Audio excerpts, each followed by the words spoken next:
Hello and welcome to the Rabblecast. My name is Eric Hernandez, along with Doug. Always so enthusiastic with that one. On this episode, we talk about Avengers Endgame. 11 years of the MCU finally coming to an end, only for this phase. We talk about the 3-hour and 2-minute movie. We try to keep it short, but That's impossible. This is a longer episode than usual, but trust me, there's a lot to talk about. Doug keeps me on track because apparently my mind cannot hold on to the events in a linear fashion. He recalls scenes better than I do, and we both only went off of one viewing apiece. We're trying to culminate different things. I watched a bunch of recap videos and information and articles after the fact, so we have a few tidbits here and there that'll fill in some gaps for anybody who watched the movie. So if you're a fan of the Avengers, if you're a fan of comic book movies, it's a fantastic one to watch. We just want to give you our rundown, our reactions to it, and spoilers. We will fucking tell you everything that happens in the movie. This is spoiler heavy. We are reiterating that point that there are a lot of spoilers.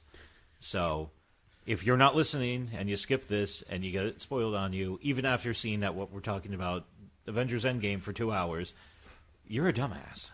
Yes. So be prepared because we're going to talk your ear off. If you have a long car ride, if you're at the gym, whatever the case, you're going to have a lot of stuff to listen to. If you've watched the film, fantastic. You know what we're talking about. If you haven't watched the film, then it's just going to ruin the entire thing for you. And as Doug said, if he could go back and watch the film for the first time again, he definitely would. So don't let this ruin it for you. Mm-hmm. So. Exactly. It's actually quite awesome, and I've talked about on the show, I love spoiling things because I'm a miserable, joyless bastard.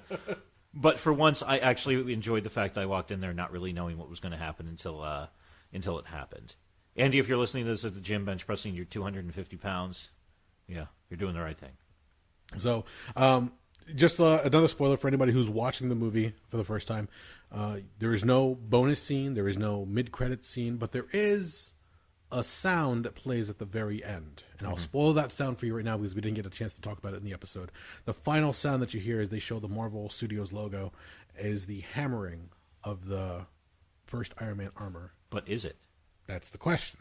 It's the sound of, they figured Tony Stark starts off the entire MCU by creating the armor in the cave, Middle East, when he's kidnapped.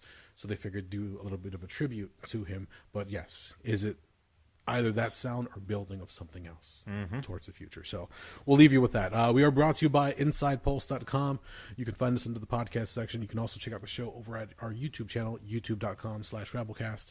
Check out our Facebook fan page. Send us a tweet at Rabblecast. Email us, rabblecast@gmail.com, if you have any thoughts, comments, or any theories about the movie. If you have anything that you want to add, email it. We may not read it on the show since we already talked about it at length on this episode, but we'll definitely check it out and see what's going on. I think that's about it. Also get the show over at Apple Podcasts or wherever you get the show, Google Play. I don't know where else we're currently listed, but check us out. Have fun. And let us know what's going on. Anything else to add? No. We're good? I think we are. All right. Let's begin the endgame. Enjoy the show.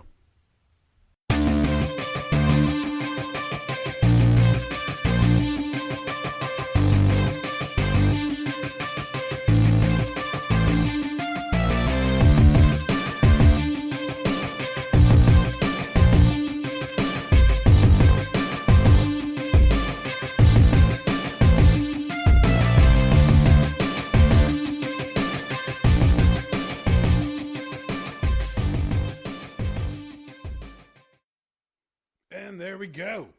How are you, sir? I'm fucking tired. Thankfully, nothing happened this past week of any note in the pop culture lexicon, so we can call it a day and go home. Yeah. Have a good night, everybody. We are the Rabblecast.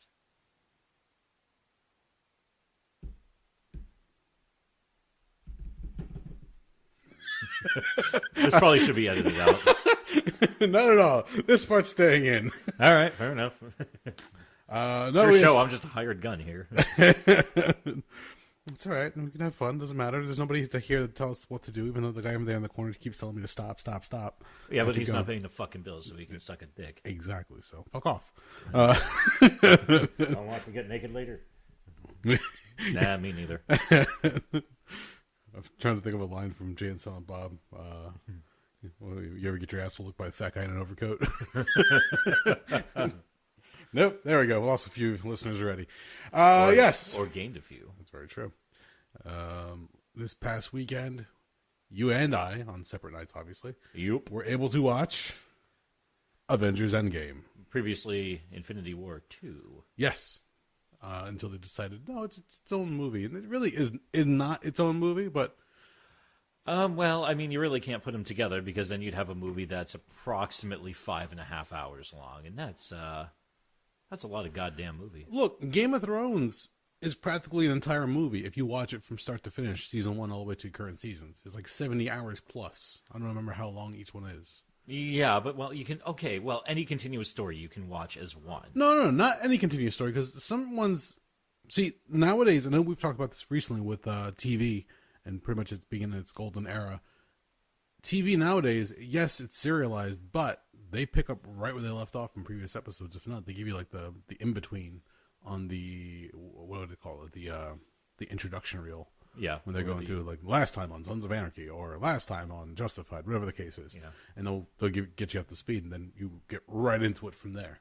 So it feels like a continuous story. It feels like you're living in that universe that you are now watching, or I was going to say listening to, but really, I don't think there's a continuous podcast that goes that long. This one. Hope we take some time in between. No, it's interesting because, as you said, at one point it was Infinity War Part 2, but they figured, okay, it's justified to call it a different subtitle because it's really its own movie. But really, if you go into Endgame without watching any of the previous 21 movies, you're fucked. Not completely. There's a lot of exposition. Who the fuck's the trash panda? Why is everybody dead? Who this guy? Oh, the real hero of Endgame, the fucking rat in the storage unit. Yeah, that rat basically. If it wasn't for that rat, then everything would have been completely butt fucked. But we're jumping ahead already. Yeah, for want of a nail. If you're not familiar with Avengers Endgame, it is the culmination now of 11 years. Also, if you're not familiar with Avengers Endgame, why are you listening to this? Very true. 11 years of Marvel Cinematic Universe storytelling. I've been talking about it like crazy. Doug just sits here and pretty much humors me time after time. And I'm sure he watches it for, like, Dave Bautista's parts. Yeah, he was okay. Okay, there you go. And we just have fun watching something that took so long. And to be honest, I know we're going to say this a couple times, but it felt satisfying that if you did watch the previous movies, you got a lot of payoff to a lot of different storylines, a lot of different characters, and a lot of callbacks to different jokes. It was interesting to see how the Russo brothers were able to handle it, even though I think at this point they're the ones who have directed the most Marvel movies. Yeah, this is the third or fourth one, I believe. They did Winter Soldier, they did Civil War, yes, Infinity War, and then Endgame. Okay, so they did 4. So for them, this is old hat to them. They're wily veterans. So let's see, where do we start in this movie? We start with the end of Infinity War, where everybody dies. Well, half of everybody dies. The snap, or the decimation as they call it, Thanos won, and everybody gets wiped out. I should say right now, if you're going to be listening any further, this is spoiler-filled, so get ready. That will be the second spoiler notification, because we're also going to mention spoilers in the intro. That's very true. Look at you foretelling, and then doing it later. It's almost like a time loop. It is, in a weird Mobius shape. Reversed. Thank you. Okay, but this is going to be a lot of asshole inside jokes. Such a geekery and bullshit. Yeah. So Thanos wins. He leaves. He's on a garden planet, and a good portion of the Marvel heroes and life in the world is gone because he snapped everybody, and they just got dusted away. So you saw, I'm just going to name a few names that I don't off the top of my head. Falcon, Spider-Man, Star-Lord, Drax. A bunch of different people just turned to dust in front of our eyes, in front of the eyes of their teammates. When we pick up an Endgame, nothing has changed, really. 5 years have passed, and they really have not been able to recoup, rebuild, or just get past what has happened. In fact, Captain America at this point is holding group therapy sessions for people who have lost loved ones, and they're trying to pull their shit together. The world is just hanging on, essentially. Not everything's back to normal. There's like missing posters, wanted posters up of people that they're hoping that maybe they just left the town or got lost in all the commotion, or the monument, which I thought was a really cool scene when Ant-Man comes back out of the quantum realm. Again, due to whatever rat smacking whatever certain levers or buttons on the dashboard of the van, because at this point it was put into storage. Because like, oh fuck, why is it out here? Mm-hmm. They put it away. Quantum realm is activated. He pops out. He's walking around with a wagon, and he's realizing that everybody's gone. He's trying to look for his daughter. He's terrified. Can't find his daughter's name, but he finds his name on the monument. Like, oh shit, I've been gone. Also, one of my favorite cameos in the film. Security guard played by Ken Jeong with the worst, best fake mustache I've seen since, I think, Sleepaway Camp. Really? That far back, huh? Yeah. Oh, yeah. It's... As soon as I saw it, I was like, oh my god, it looks like they just took a piece of doll hair and just and glued it to his upper fucking lip. I was like, it's a good thing Ken Jeong is a genius, because he could make it work. He's, well, now, I think, how many members of Community have made it from the TV show over to the Marvel world? 2? Well, Yvette Nicole Brown shows up later on. Yeah. In the past scene. Kenneth Jeong. I don't remember who else is on Community, because I never really watched the show. I'm sure I remember there's at least 2 or 3 other guys who popped up here and there, and they said because the Russo brothers pretty much have like a working relationship with a lot of the guys, so they were able to bring people back and forth depending on what there was. That's another little bit of trivia if you want. You can look that one up for you. But yes, you're right. He's in there in the in a quick scene, just throwaway. Apparently, they said that he had some lines, but I guess they left them on the cutting room floor. Yeah. So they just left it as is. Well, they had to take something off of it. At some point, they just had to say, "Okay, 3 hours and 2 minutes we're really getting fucking ridiculous here." That's another thing. Let's mention that real quick. A 3 hours and 2 minute movie did not feel like it. No, I was taken aback by how quickly it moved. Yeah. I was engrossed since I went, and one of my biggest concerns was I got a little bit of a late start going to it to my 11:15 showing last Thursday night, and. I got there, and Holly was nice enough to give me one of her Red Bulls. Red Bull does not agree with my fucking stomach. Oh, jeez. I was not feeling well. Oh. But I kind of had to pee a little bit ways in the movie, and I was like, I'll wait for a dead spot to get there. Then I look at my phone again to check the time, and I'm like, how the fuck is it already like almost fucking 1 a.m.? I was like, holy shit, this movie's moving right along. Like, there's some people who said, oh, I felt like a drag, but not for me. I was along for the ride. I feel the people that said that they felt the movie dragged, they're not fans of superhero movies or these kind of stories. In which case, why the fuck are you there? Because some people, I'm sure there were some people who went and hate watched it. Oh, I'm sure they did. Which it seems like an absolutely demented thing to do with your time, but well, the world's full of jackasses. But let's jump right back into it. So Scott Lang finds his daughter's still alive, but this is the realization that 5 years have passed. Yeah, when he looks at her, he's like, why are you a teenager? You're a little kid. Yeah, his little Peanut is grown up and still in the same place. They don't show her mother or the boyfriend, though, which I thought was interesting. They're probably just for time constraints. They probably didn't go through that whole rigmarole. I figured they also may have been lost in the snap. Because when he was at that's the memorial, a good point. He was only looking for his daughter's name. I did not even think of that. You're right. And then he freaked out when he saw his name on there. Okay. Which then it also like, oh yeah, that would make sense that, nobody realized because he wasn't even technically on Earth, so to speak. Correct. Well, whatever the fuck. I'm not sure. The quantum realm definitions are fast and loose. So whatever the fuck it is, he wasn't able to be easily accounted for. And we'll get to that point eventually as well. Yeah, we got a lot to cover. Let's see. So you've got Black Widow, you've got Captain America. You have a small group of heroes that are still out there, still doing their thing. Like I said, Captain America is doing group therapy for people who've lost loved ones in the snap or the decimation. Black Widow is pretty much taking point and still running Avengers HQ and having certain members still report to her. So Okoye from Wakanda reports to her. Rhodey or War Machine, Rocket, and who was the other one? I'm trying to remember now. Captain Marvel. Yes, thank you. Where they're all reporting in, whatever they find, whatever they do. There's a short mention, and it's a really quick one, of earthquakes underwater. And they just leave it as is, like, oh, she's just being a little, I guess, overzealous of all the different missions or things that they have to report on, because they said like, it's an earthquake underwater. We don't do anything about that. A lot of fans are saying that might be a throwaway to possibly Namor or Submariner in upcoming films, because they're now that Fox has been sold to Disney, that they maybe tossed it in there as a little nugget just to say maybe there's something coming. We'll let you know. If that I was wondering what that was a reference to, because I felt like the other trick I went into with this movie is I had to tell myself, okay, don't treat anything like a throwaway. Yes.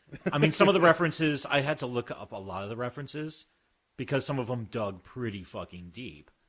And right there, that was one I actually forgot to go back and check into. Yeah, in fact, whenever you watch these kind of movies, being that they create their environments, whether it's a Shield's headquarters or Peter Parker's bedroom or somebody's, like Iron Man's workshop. There's little things here and there. I mean, they dress the room purposely a certain way, and they'll put in little hints and little clues here and there in certain movies. Like in Iron Man 2, Iron Man 1, you see a prototype version of Captain America's shield in the background at one point. It showed up in Iron Man 2 as well. It showed up in Iron Man 2 when he's building the whatever pipelines to create the new element that's going to solve his palladium issue. Yeah. But in part 1, you see one half the shield is built, the other half is like diameters of circles, and the star hasn't been fully formed. It's just an old prototype of what could be Captain America's shield that later on comes into play quite prominently. Mm-hmm. Something like that. You blink, you'll miss it. You have to go back and watch it. And this movie was full of different Easter eggs and little tidbits here and there. If you blink, you missed it as well. So in 3 hours, it's a lot to cover. From there, we go to find out that they have... We're going to fast forward a little bit. They're going to get together, essentially, whatever's left of their group, and they find Thanos. And they realize that when he used the stones to snap everybody out for the decimation, an energy signature was released. And then... You just jumped back 5 years. No. We're still in the... They're reporting to her, and then they're going to start getting ready to get the group ready to go out into space. Did we jump back at that point? Yeah, no, because what happened... Yes. Yeah, that was... That's like the first few minutes where they take Captain out... Marvel saves Iron Man, brings him back to the Earth, and then that's when they gather everybody up, and they're like, okay, let's go after him, because they figure out where the fuck he is. You're right. Yeah, So you fact, are tired. Holy shit, dude. We started a little bit further down the line, actually, with Ant-Man coming back. So yeah, if anybody's wondering... this is a good point that you pointed out. A lot of the fans were pissed off with Infinity War, saying that Wong has this spell that he can open up a portal and close it on somebody's arm and lop the person's arm off. Why didn't you just do that to Thanos? Cut his fucking arm off. Mm-hmm. They paid that off in the first few minutes of Infinity War or Endgame when they go to take the fight to Thanos himself. So they retrieve people. They retrieve Nebula. They retrieve Tony Stark. They go out. They figure that they can do this now. And they attack him. And the first thing they do is lop his arm off. Yeah, but it was a lopping off. Well, it was Stormbreaker that took his arm off, right? Yes. Okay. It was just a quick slice. I think he just pretty much threw it through the air. Arm comes off. They were able to hold him down, and they start questioning him. At that point, you realize that there was the energy signature that he used, because when he originally snapped everybody out of existence, it had a certain signature. Now it's been reused again a couple days before, and they realize, okay, he did it again. Now we know where he is. Let's go after him. Mm-hmm. And when they take the fight to him, they realize that one, he looks tired. He's exhausted. He doesn't have the same fight that he used to. Half of his body looks a little burnt up. He looks a little bit smaller than he did from the previous movie. I took that to mean that, okay, the physical strain of using all of these Infinity Stones twice, even as strong as he is alluded to be, completely just fucking shredded him and just fucking annihilated his ass. Which comes into play because they say that no ordinary human being can hold the stones. It's a certain amount of power. It's just one stone, then you put all 6 together. That's a feat to be had, and that's why Eitri, the one dwarf from the what was it, a planet or a space station in the first movie, where he's the one who creates the gauntlet for Thanos. Oh, Peter Dinklage. Yes. Oh, okay. I honestly could not remember the character's name. I could not remember the fucking name. I just remember it was Peter Dinklage shot to make it look like he was a giant, which was amusing to me. At that point, you find out that he has used the stones to actually destroy the stones, which was kind of an interesting point. And a lot of nerds and geeks and moviegoers are saying, well, that seems like a plot hole already, because if the stones are so strong that you use them to destroy them, wouldn't it destroy the universe? Let's not get into it. Could God make a boulder so big that even God couldn't move it? Jesus fucking Christ. Let the philosophical assholes go be the philosophical assholes. Yeah, pretty much. I mean, anybody's going to sit there and pick this movie apart and for plot holes and you can. And there's bullshit. a fucking a 1,000 different places you could if you want to. Or you could shut the fuck up, relax, and enjoy a goddamn movie. Exactly. And fuck off with the goddamn fucking dogmatic fucking filmmaking. Back to the movie. You find out that he destroyed the stones, and now the Avengers are trying to figure out what to do, because they were hoping by getting the stones from him that they could undo everything. They were set on this, like, we can take him down. But now you realize that Thanos is exhausted, he's weaker, he's smaller, he's obviously injured from using the stones to destroy themselves. to this point, now that he's much easier to take on as an opponent. So they have a smaller group of Avengers that go up there with the help of Captain Marvel, and they're able to take him down real quick.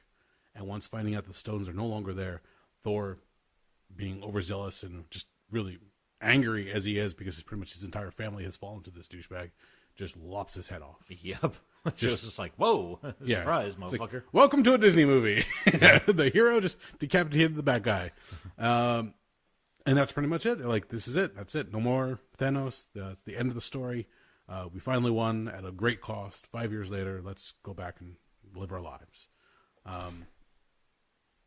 Then you jump forward the 5 years after the fact. Then that's where Tony Stark is resettled back on Earth. He's settled down with Pepper Potts. They have a child now. Yeah, you knocked your ass up, but good. Yeah.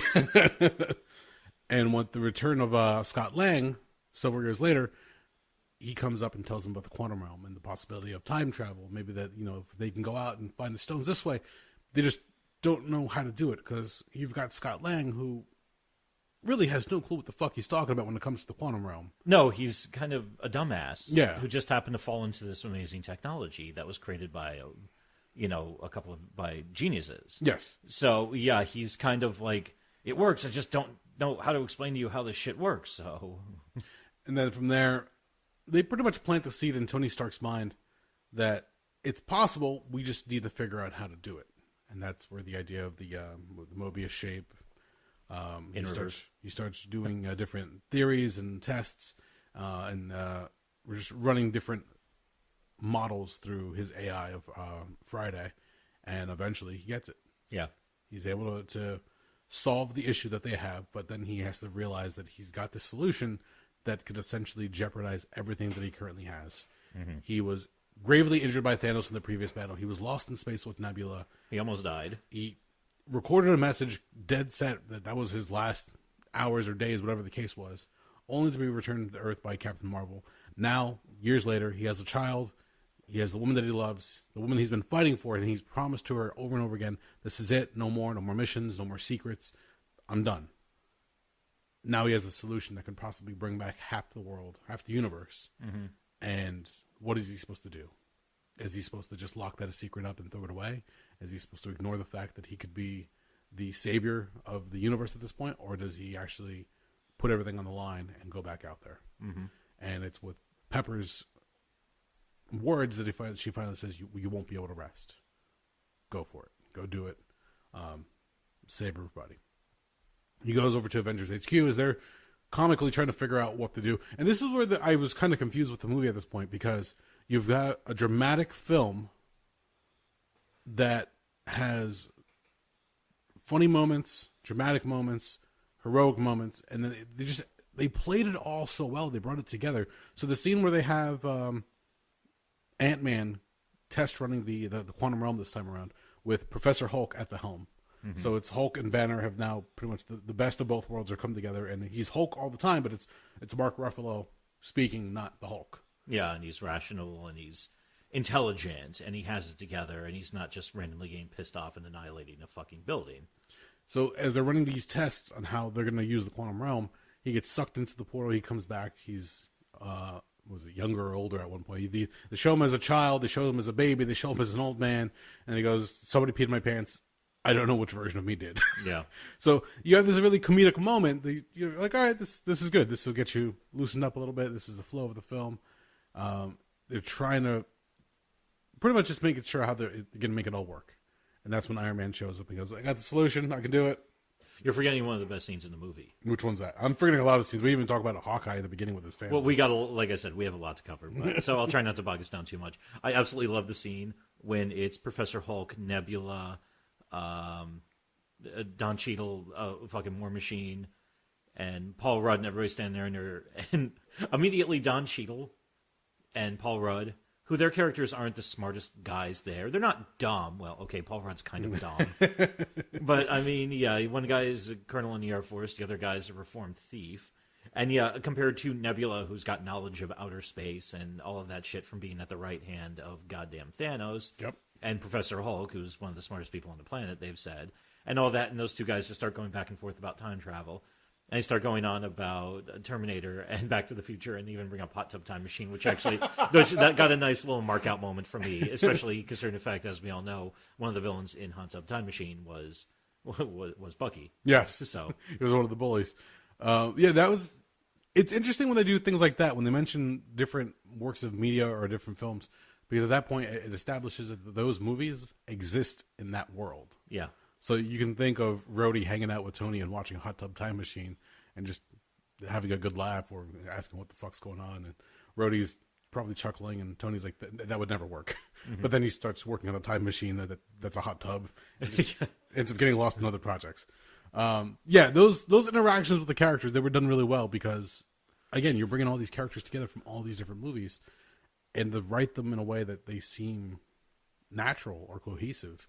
They interact so well. The one scene earlier with Captain Marvel where she says, let's take the fight to Thanos, and War Machine or Rhodey's pretty much saying, whoa, we're all about that life, but where have you been? And that little interaction is kind of cute because it shows that even though she's essentially a stranger to them, they're trying to work together. And that's the one scene in the trailer where Thor calls Stormbreaker and she doesn't flinch at all. I'm like, oh, okay, this is going to work out. Yeah, he's like, oh, I like this one. Well, and it's also a fun moment, too, where she even says, it's like, haven't been around as much because, not every planet was lucky enough to have the Avengers. So I've been in other planets fighting fires left and right. Yeah. So, and all of them are like, oh, okay, you got a point there. It's like, oh, shit, there's other planets? There's life out there? Yes, there is. And at this point, they're trying to figure out how they're going to make it all work. They have to try to bring the team back together. This is where you also find out that at this point, a lot of scenes that they showed you in the trailers were either digitally altered or were added scenes that you didn't see in the movie itself. Like the one scene where Black Widow is target practicing just to keep her skills sharp. Yeah. The one scene where Tony eventually comes back thanks to Captain Marvel, and they show all the Avengers out in the field in front of Avengers HQ. You never saw the shot of Pepper Potts that she was digitally removed at one point. Different things like that, they show you that they were screwing with the fans a little bit, trying to keep things in a wrap. There was even an interview I read where Mark Ruffalo apparently filmed 5 different endings, mostly to keep him from spoiling anything because he always opens his mouth and says the wrong thing. In fact, he even leaked an actual ending for the movie, thinking he was just throwing out nonsensical information. But once again, it got out there. So they figure out a way to make it all work. Tony comes up with these little bracelets or gloves that pretty much allow them to travel in time through the quantum realm. I didn't follow that completely closely. I'm assuming there's some type of nanotech in there because they just hit the button, all of a sudden they got like the maroon off-white Avengers suits on and the helmet dealies and all that horse shit. So I was just there was a bunch of stuff in this movie. I just was like, nanotechnology. What's that? I don't know. Nanotechnology. It was nanotechnology along with PIM particles, along with fine-tuning of some technology and other nonsense. But they also tried to lay down the groundwork as far as what the time travel is in this film. I will give them credit for actually trying to answer that. Because they said, if you go into the past, bear with me here because I'm probably going to fuck this up a little bit. If you go into the past, you don't necessarily change your future because if you go into the past, that becomes your future. So you could live out from there. So what happens is you have the time stream. So they're introducing the idea of alternate worlds or alternate Earths, which has been something prominent in the comic books. The Earth that is in the MCU is listed as Universe 616, as it was in the comics. It shows up somewhere in the movie, I think. It shows up, I think, in this film, but it definitely shows up in Thor Dark World when Dr. Selvig is in the insane asylum and talking to all the other patients. And you see on the back on the chalkboard his little diagram of alternate Earths. At the very top, you see Universe or Earth 616. No, it does show up somewhere in Endgame. I just don't remember where. Neither do I. Because this was like an oversized sandwich. I'm going like off of one viewing. No problem. Yeah, exactly. So obviously same here. But they mentioned that essentially, if you go back in time, if you change something, you're not changing your future. What you're doing is you're creating an alternate path or an alternate universe. So it's the idea that this point in time, if you were standing in front of 3 separate doors, if you walk towards the middle door, let's say that's the way that's supposed to go. That's your regular destiny or time or whatever the case is. But if you go back to that same point in time and make another choice and you say go to the left door, you have now gone to an alternate path of what you would have done. And those different worlds and alternate realities exist all at the same time. We're just not aware of them. So that's why they're trying to say that you can go back in time and change things, but you're not affecting our time, you're affecting the time there on forward. So you're creating a different world, essentially. With that, they come up with the idea of, okay, we can now go back in time. We can grab all the different time stones or the infinity stones, and we just have to figure out where they are. So they map it out. They try to figure it out. They find out certain stones are on Earth at the same time, so they have to go back to certain events there. You go back to Morag, which is the planet from the beginning of Guardians of the Galaxy, where you see Chris Pratt dancing around to whatever 70s song, grabbing up the little lizard, singing into it like a microphone. Yeah, doing Come and Get Your Love. Yep, there you go. So they have all these different points in times they have to hit. And with that, we have really, really cool scenes where they go back and revisit parts of the Marvel Cinematic Universe. So again, if you're a fan of all these movies, you see different callbacks. So Iron Man and the Hulk and Captain America go back to the Battle of New York. And they have to figure out something. So they land in an alleyway and you see old Hulk, who's full of rage and destroying things. They have to try to keep it low key so people don't realize there are different versions of them there. They even have the older costumes. As far as Captain America and the Hulk to some extent, and they have to try to blend in.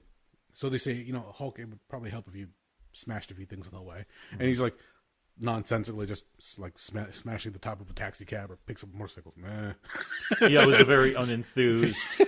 Yeah, at one point when he has to take off his shirt, he even says something like, "This is so gratuitous," because he has to act like the older Hulk. Yeah, otherwise it's going to arouse suspicion. Yep. Yeah. At this point, also Ant-Man is with the group on this point, so they have to go back to the events of the end of Battle of New York, so the end of the first Avengers. Yeah. So you get to see what happens after they defeat Loki. And you hear Loki deliver the line, I'll have that drink now. And there's that moment where all the Avengers are all surrounding him, but then you don't see the events after the fact, and that's where they put him in the handcuffs, and they're trying to take him down. Captain America is tasked with getting the scepter at that point, because we know one of the stones is in the head of the scepter. And they create this really cool scene where Captain America goes into the elevator, and he's surrounded by a bunch of S.H.I.E.L.D. agents. We know at this point are all Hydra agents. Isn't there a joke in there where when they see them getting off the elevator, doesn't Paul Rudd actually say something to Tony Stark of like, those guys are very clearly bad guys, or something like that? Well, I think he took a look at Rumlow, who ends up becoming Crossbones in the Civil War. Frank Grillo. Yeah. And like, oh yeah, he's clearly a bad guy.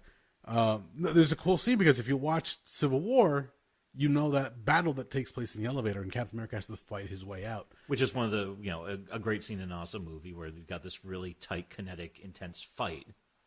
In a moving box that's descending. Yeah. And again, he goes to reach for the scepter, and his Agent Sitwell, Rumlow, and there was one other bad guy that was in there from previous movies. But the big fat bald guy. Yeah, I can't remember or his the name. Beefy bald guy. There, he didn't have a name. And Thug number 3. At one point, they're like, "Oh, I think we have to call the director before we let that." He goes, "No, these orders come from high on up on high," and he just leans in to I think it was Agent Sitwell and just goes, "Hail Hydra!" Yes. And at that point, everybody in the elevator smiles and goes, "Holy shit, he's with us!" Yeah. Like nobody told us, because they even had the same thing from Captain America. Winter Soldier, where the tip-off in that scene was everybody was sweating profusely because they're like, holy fuck, we have to fight Captain America now. And yeah, the one guy, if you look, you can see like the sweat running down like the back of his, like behind his ear. Nice little callback. And with that, he's able to leave the elevator with one of the stones. He's like, all right, so far so good. And then you have the mirror match between our Captain America and the past version of Captain America, who's convinced that our Captain America is now Loki in disguise. Because Loki had already pulled some shit like that a bit earlier when he was fucking with him. So you have a cool little battle between them. It almost felt like a video game happening, like palette swaps. And that's the joke of when Captain America looks down at his fallen body, looks at his ass, because that is America's ass, and just walks off. Or my other favorite was when past Captain America says, I could do this all day, and President Cap's like, I know. Do I really say that all the time? God damn it. It's also funny because, the guy who curses the most in this movie is Captain America. Yeah, he's grown up a little bit. Yeah. from the events of Age of Ultron, when he used to tell people language, now he's just letting them drop like crazy. Yeah, when he sees himself and he's like, you gotta be shitting me. Not to linger too much on the other scenes, when they go to try to retrieve the other stone that's in the Tesseract along with Loki, they kind of botch the whole thing because Angry Hulk is come down the stairs and blown the door open and knocked over Tony Stark. Which is funny because we get one more shot of angry, out of control Hulk being the wild card that makes everything. You don't know which way anything's going to go until it happens because he's just so unpredictable. So they botched that one. Loki is able to escape with the Tesseract once again, and they don't know what happens at that point in time. So that lends itself to the idea that if you change something in the past, you don't change the future. You're changing the direction of that timeline. So they've created a branching path. So we don't know what happens with Loki there. But I will say that Disney Plus is going to be coming out, and they already said they have a Loki series. So could that be the further adventures of Loki in that alternate timeline? That's what a lot of people were speculating at this point. If he did... Well, the smart money was everybody was saying, at the beginning of Infinity War, he might not have killed him because Loki is master at slipping out of things. Mm-hmm. They just gave themselves a nice out. It's an alternate, it's an alternate different version because they're played around with the wibbly wobbly, timey wimey, what have you. So now you've opened up all these possibilities because he does the entire thing where he slips off with the 2012 Tesseract. Yep. And disappears into his own whatever the fuck portal. I think you said 1912 Tesseract. Yeah, keeping up with the time on this one, I was like, thank God there are timestamps on the screens because I'm not sure where the hell we are. Right now. It got kind of crazy after a while. Meanwhile, Smart Hulk or Professor Hulk goes to the Sanctum Sanctorum, home of Doctor Strange, which at the time is not actually his home because he's not actually the master of mystic arts yet. No, in fact, I think the agent says something like, Stephen Strange is 3 miles that way performing surgery. Yes. He's still a surgeon at that point in time. He has not had the accident that destroys his hands and then forces him to seek out a cure or a way to heal himself so that hopefully he can return to being a surgeon, which ultimately leads him down the path of being Doctor Strange that we know in the Infinity War. Yeah.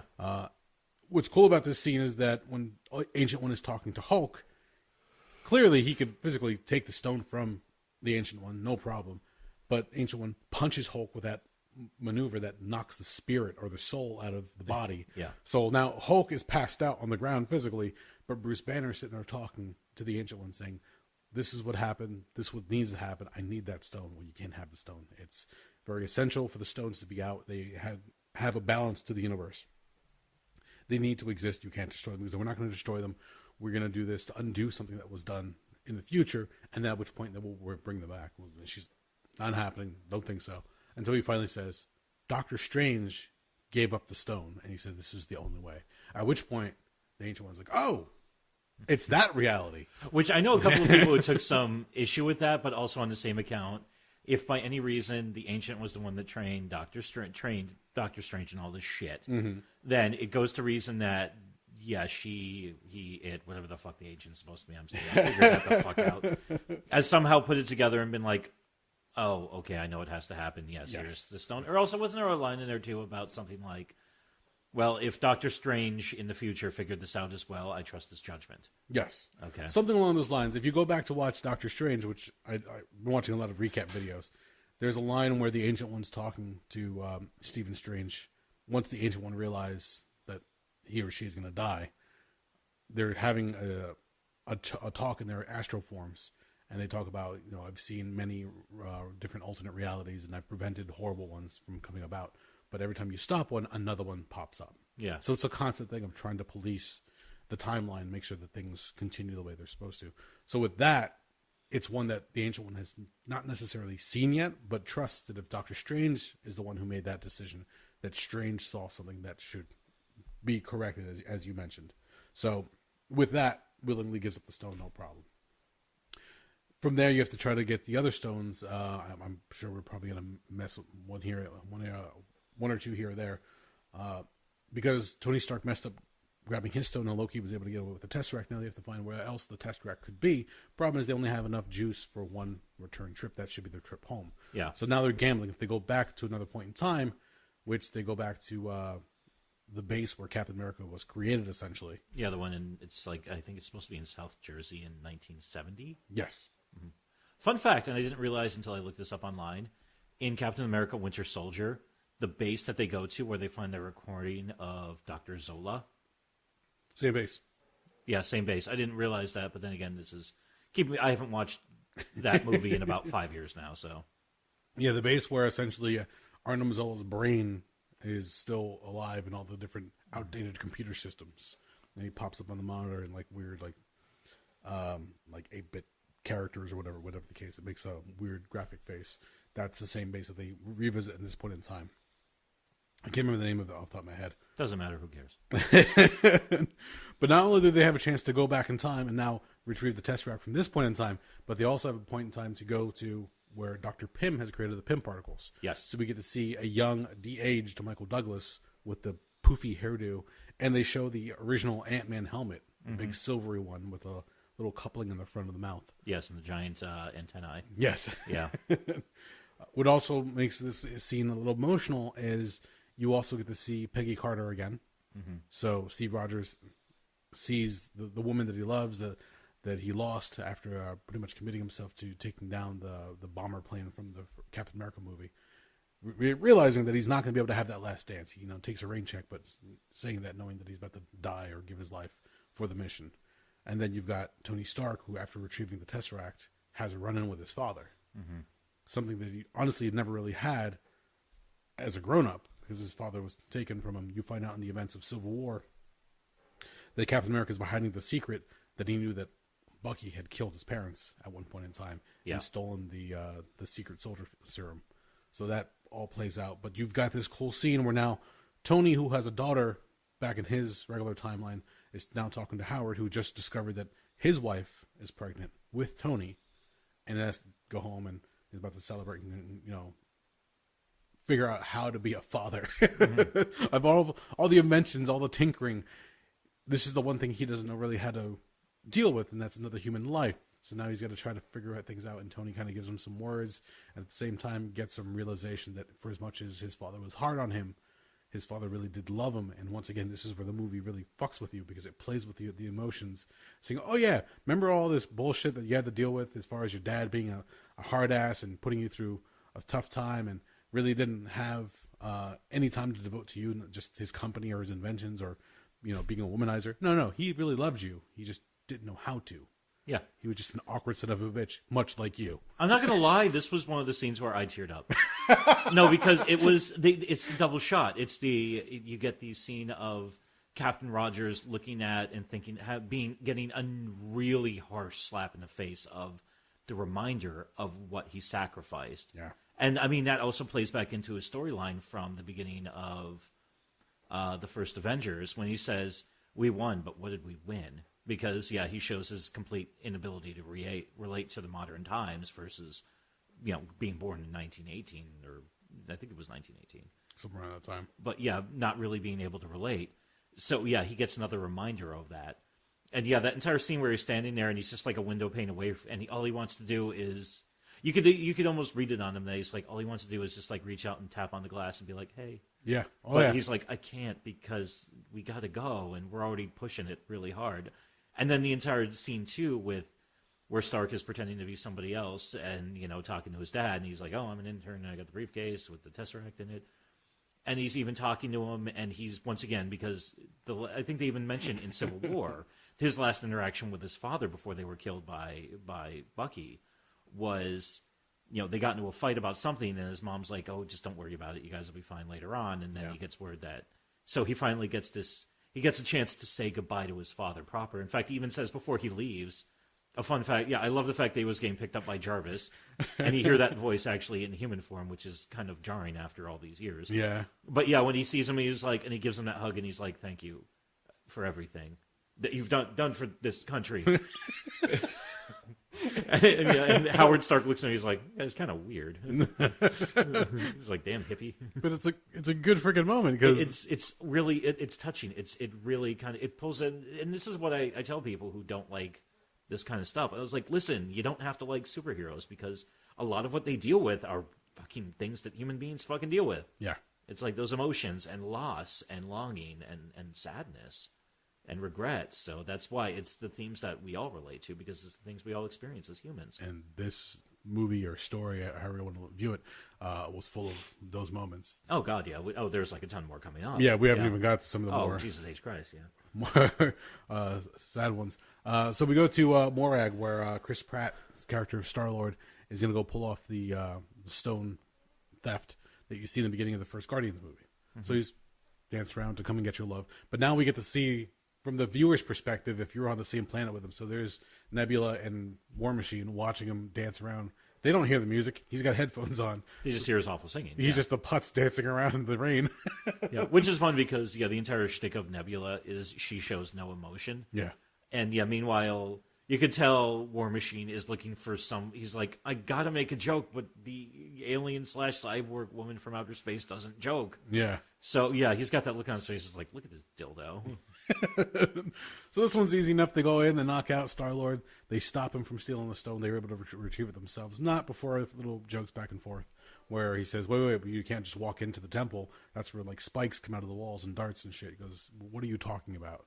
Same kind of thing where he's talking about, it's a throwback to the Indiana Jones, where you go to steal the temple idol idea. But again, Nebula is not going to joke. She has no sense of humor, so they just walk in, grab it. She was able to do it because of her cybernetic parts. Don't get affected by whatever shield is holding the Power Stone. It's this point in time that you get the twist of the movie. Because at this point, you're like, oh, Thanos is gone. They're just trying to undo what Thanos did before. Yeah. No big deal. That's an easy solution once they get all the stones. The network that Nebula runs off, which I thought this is a weird way to go about it. I figured they were like, we need a hook. Yeah. And this one's a little weak, but we'll use it anyway, so whatever. So you see, 2014 Thanos, Nebula, and Gamora, and Nebula from that time suddenly glitches out a little bit. So she's already lost to Gamora in another battle, and after every battle that Thanos makes them fight, he upgrades Nebula, hoping that she will become a stronger fighter. Yeah. During one of these upgrades where they have her in pieces, she has a memory that's not her own. Mm-hmm. And you also see in this scene that the children of Thanos who all died in Infinity War are still existing in this alternate timeline. Yeah, because it's years before the Infinity War fight. But instantly you're reminded, because for the battle that they had to endure in Infinity War, you're like, oh, fuck, there's the Maul, there's Corvus Glaive, there's... Proxima Midnight? Yes, and some of the other characters, she's like, oh, they're all back. They were hard enough to fight in the first one. Shit, here they are again. Yeah. And the idea is the network that Nebula works off of as far as Thanos' ship, because Nebula from our time comes back, she automatically uplinks to it. Mm-hmm. So whatever she sees, now the other Nebula can see and relay to Thanos, and Thanos realizes, oh, these are not her memories, they're time-stamped, X amount of years in the future. Oh, okay. So now they're putting it together, and they realize, oh, we don't have to look for the fucking stones. They're doing it for us. Yeah. So let's just track them, see what happens, and once they've collected them all, we'll go after them. Yep. So that lays the groundwork for the third act of the movie. What was the other stone that they have to go after? So they got the one from the Sanctum Sanctorum. They got the scepter. Time Stone. The scepter was the blue one, the Tesseract. I can't remember which one that is. The Tesseract is the one where they go back to the army base. The 70s. Yeah, but they started that in 2012. They said there were 3 in New York, but I can't remember what the 3 were. Those were the 3: the Time Stone, the Scepter, and the Tesseract. But they botched the Tesseract, so they had to go back. Oh, the Scepter and the Tesseract are 2 different. I always forget that those are 2 different stones. Yeah, well, they don't reveal that until much later on when you realize, oh, there was a stone hidden in Loki's scepter. Oh, I thought it was the same thing. Okay, that's why I kept getting confused on the count. The other story is, we haven't even touched upon this fact yet. They have to go back to the events of Thor: The Dark World. So for the ether. So it's Rocket and Fat Thor. Lebowski Thor. I love the way they describe him, because when Rocket and the Hulk have to go retrieve him from New Asgard, which is out in like some shipping village out in overseas. Somewhere in Scandinavia. Yeah, it's weird, but it kind of fit. They refer to him as he looked like melted ice cream, which he does. Like his chest and his gut just looks like vanilla ice cream flowing down. Which actually, and a lot of people were like, "Oh, they're fat shaming." And all this stuff. Get off that shit. Well, no, actually, the funny thing is, and I've heard a few other people raise this point too. It's like, listen, if you're bitching about that, then you don't understand what it's like to be in a very fucking severe, prolonged depression, where you just don't have it in you to do anything other than just the most bare minimum things or whatever distraction you're digging up. So in that, all he's doing, he's basically trying to cover up for all of his pain that he's in by he's just eating and drinking. So let's do a quick recap on Thor then, because in the events of Thor: The Dark World, his mother dies. Yeah. Later on in Ragnarok, a lot of his friends are killed by Hela. Yeah, his father dies on his own, and Hela kills off what's his face, a bunch of other people. Pretty much his different warriors. I can't remember all the names of them off the top of my head. The Warriors 3. Or is that what they are? I Or are you think just making that up? They're all taken out one by one, defending Asgard when Thor's not there. Lady Sif, I think, is the only one still unaccounted for because the writers have even said they try bringing her back, but the actress who plays her, Jamie Alexander, is on a TV show, so she has a regular gig going on. They weren't able to bring her back. But like Valkyrie survived the destruction of the ship after the events of Thor Ragnarok. And even more importantly, yeah, and the big one who even says his closest friend, Hemdale, played as always awesomely by Idris Elba, was actually killed in the beginning of Infinity War. Yeah, so Thor has lost not only his family, his friends, but his kingdom that he's grown to know and love, and everything that he's had has been taken from him. At this point, with all the Asgardians who survived the destruction of the ship and Ragnarok, leading into Infinity War, I'm sure they just pretty much said, "Hey, you're Thor. You're Thor, Odin's son. You're the king. So you obviously rule this new Asgard." And he just reluctantly takes it because he doesn't come down unless he needs supplies, as they say. So whenever he needs drinks or snacks, that's when he does the whole thing. Yeah, and it's just the entire thing of he is in the final straw for him that really just broke him was when he threw Stormbreaker in and it only hit what's his face in the fucking chest, and he realizes he was so close. He was so close to actually stopping Thanos. Yeah. He basically, if he lifted his throw a fucking inch or two and changed the arc and landed it in his fucking head, yeah, they never would have ended up in all this trouble. So yeah, he just basically he shuts down, which it fucking happens. It's that kind of a fucking blow can fucking put you down when you already have that much shit you're trying to carry. Whether it be depression, survivor's guilt. I mean, there's so many things that he's probably going through at this point in time as a character. But he's still trying to have his wit about him. He still has those moments where he's funny. He's hanging out with Korg and Meek, and they're playing Fortnite, for God's sakes, while he's just binging and eating. Yeah. So it's interesting to see that. And the fact that people are coming out saying fat shaming, like, come on, could you just really just enjoy the movie for what it is? They're not trying to put anybody down. They're not calling out any groups of people. They're just telling the story. And the story of Thor is a fucking tragic one at this point. Yeah. For as funny as it is, the melted ice cream, the Lebowski line, or the fact that he's just trying to figure things out. When he's back in Thor: The Dark World, the events of that movie, they have to go retrieve the ether, the Power Stone, not Power Stone, the Reality Stone, out of Jane Foster. So now he's going to go back. He's going to see his mother. He's going to see Jane possibly. He's trying to summon up the strength to just step outside, essentially. And he can't do it. It takes him fucking forever. No, he fucking runs. Yeah, and he's just like, I cannot deal with this. I cannot cope right now. I cannot fucking handle another. I can't do this. My psyche's already so fucked right now. I cannot go through this. Yeah. And which is even funnier because then, yeah, his mother finds him when he's like fucking hiding and sneaking around trying to figure out what to do. And she's like, what are you doing? It's like, you're not my son. Which is cool because they even played the thing where she's like, you're not from now. Yeah. Like, I don't fully know what's going on, but something's going on. Yeah, she drops the line of, like, I was raised by witches. I know a thing or two. Yeah. So it's like, all right. So he has this touching moment outside of time with his mom. Yeah. Which is something that, it's a gift for that character at that point because he's gone through so much. Yeah. So to get those touching words from his mother to realize that, maybe he can do it. Maybe he can pull things off. And then he holds his hand out as he's retrieving Mjolnir, which was destroyed in Ragnarok. Oh, no. Yeah, excuse me. Ragnarok by Hela. So he's waiting to see at that point because he needs confirmation. Like, Stormbreaker was given to him. That was a weapon that was built so they can kill Thanos. Mjolnir will only be held by somebody who's worthy enough. And when he holds his hand out, when it finally comes back to him, he goes, fuck, I'm still worthy. I can still do this. And he gets all excited again. At this point, Rocket is ready to retrieve the ether. They're about to leave.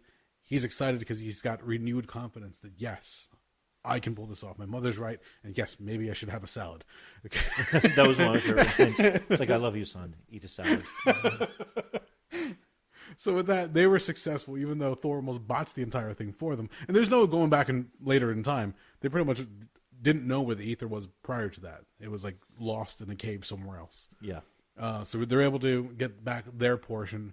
The stone from Morag they're able to get. So we're at what? 5 stones now?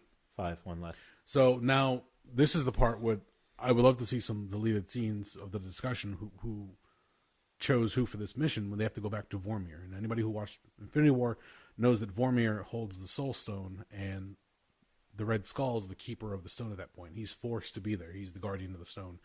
He saw a treasure that he could never hold, but now he has to greet everyone as they come to get it. And for whatever reason, it's Black Widow and Hawkeye, who at this point is Ronin, even though they don't refer to him as such. Well, on a quick side note, I love... So, just for the lead up, in fact, the opening scene of the movie really starts off with a nice solid kick in the nuts. Yes. Here's Hawkeye, happily retired. In fact, they even showed they still had the bracelet on his leg for him being under house arrest from the events of Civil War. And he's there hanging out, and his kids are playing, and he's teaching his daughter archery and everything like that.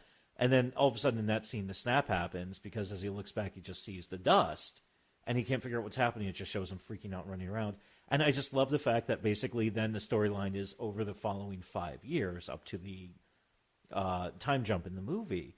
Basically, he filled the hole in his heart by just slaughtering people. Oh, yeah. Wholesale. I even love the fact that there's that private conversation between War Machine and Black Widow, where he even says, it's like, we found a room in Mexico full of cartel members who have been slaughtered. And she says, oh, it must have been somebody who must have been rival cartel members got the jump on them. And she's like, no, it was him. And he's like, I'll keep looking if you really want me to, but, this is not really going to lead anywhere. And she's like, just do it. Yeah. And it's kind of cool because usually, cold as ice, so cool she can freeze vodka, Black Widow. As soon as the communicator goes off with Rhodey, she just fucking bursts into tears because the one person she knows who's left, who she utterly loves dearly, yeah, he's completely gone fucking AWOL. He's completely gone in outer space, figuratively, and just become like a homicidal maniac. There's a relationship between Hawkeye and Black Widow that they tease or hint at in the movies, but they don't really show you. In the first Avengers movie, they're in the Battle of New York, and they're firing arrows, and she's firing her pistols, and she goes, "Doesn't this remind you of Budapest?" Mm-hmm. And he says, "You and I remember Budapest very differently." Yes. And then I think later on, when they were in space, I guess in this movie, she goes, in Vormir, yeah. Yeah, she goes, we're a long way from Budapest. Yeah. So once again, touching on that, as operatives or agents, they've worked together before, and they have this relationship. In Civil War, I don't know if you noticed, the one scene where they're interrogating Agent Sitwell, the one agent they throw off the roof, and Falcon catches him and brings him back up, where the agent says, you're not... Winter Soldier, thank you. He says, it's not your style. He goes, you're right, it's not. It's hers. And she just boots him off the top of the building. She's wearing a necklace. It's an arrow. It's the single arrow across her neck. So hints at that maybe there was some kind of relationship, maybe some kind of intimacy between Hawkeye and Black Widow that's never really told. But then that kind of gets pushed to the side almost when you realize that Hawkeye has a family. So maybe there was something there at one point, but Hawkeye finally settled down with somebody that he can be with. But they also even changed it around, because when they go to his house in Age of Ultron, she basically comes in, and all of Hawkeye's kids are super excited to see her, and they love her. And she even goes up to and is talking to his unborn kid, because he's basically, I actually, the way I liken it is they're basically, if there may have been something romantic between them, they basically retconned it to be that they're like brother and sister in my view. To a certain point. So they have this relationship that I wanted them to touch on at one point, because they said they might do a series between the two of them.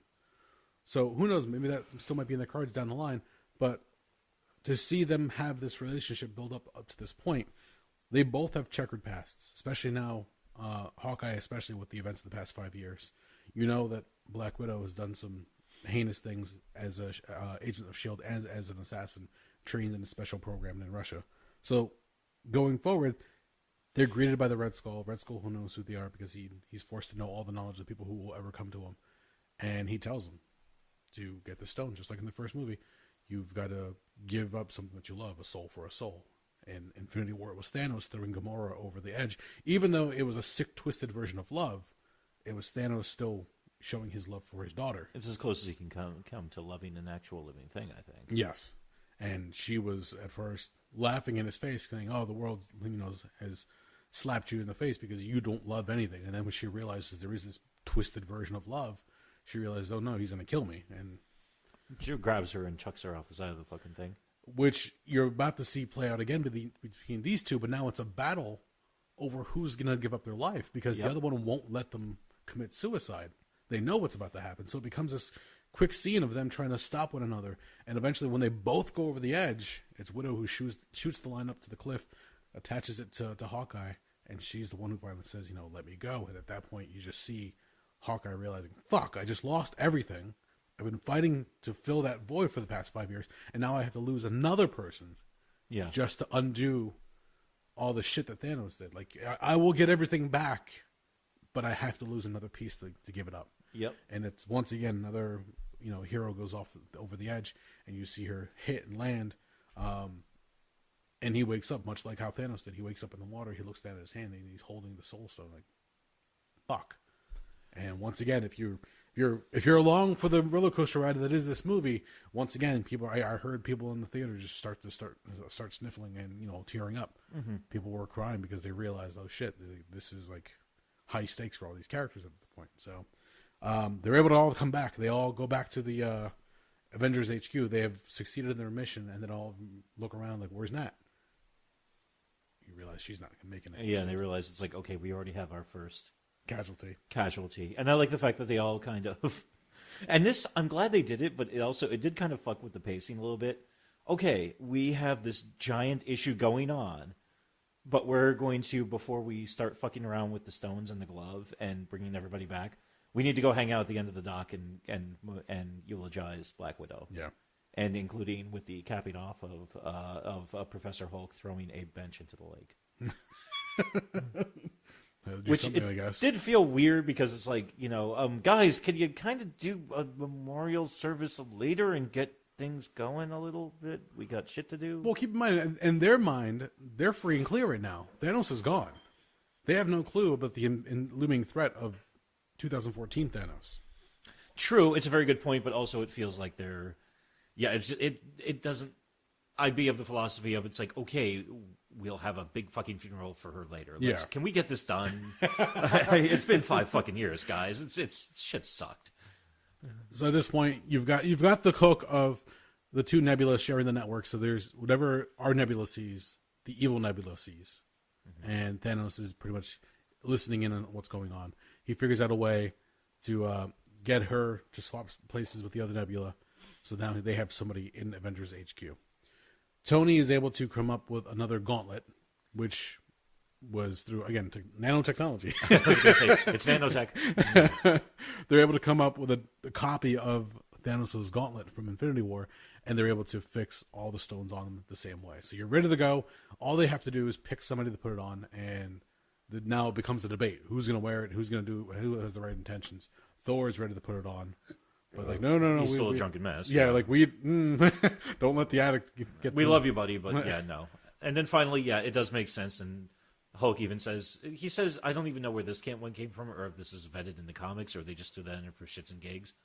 Oh, these run on gamma radiation. It's almost as if I was born for this. I don't think it was ever mentioned in the comics, but in the first Avengers movie, that was the reason why they recruited Bruce Banner. Oh, yeah. Because they needed the gamma radiation to find the Tesseract. Correct. Okay, that makes sense. And they figured since he was an expert in gamma radiation, and that's what created the Hulk, that they can bring him in, because that was the power source they were using, essentially. That was whatever they were used to... the Tesseract to fuel other things. That was what they realized, it was gamma radiation coming off of it. So that was the idea. That was which if it was made way back then in the first Avengers movie, what a great little thing to keep going. Like, oh, Hulk is made for this moment. Let's give him the gauntlet. Yeah. And he does it. The snap. But before he does the snap, Tony reminds him, don't undo anything of the past 5 years. Just bring everybody back, but don't undo the past 5 years.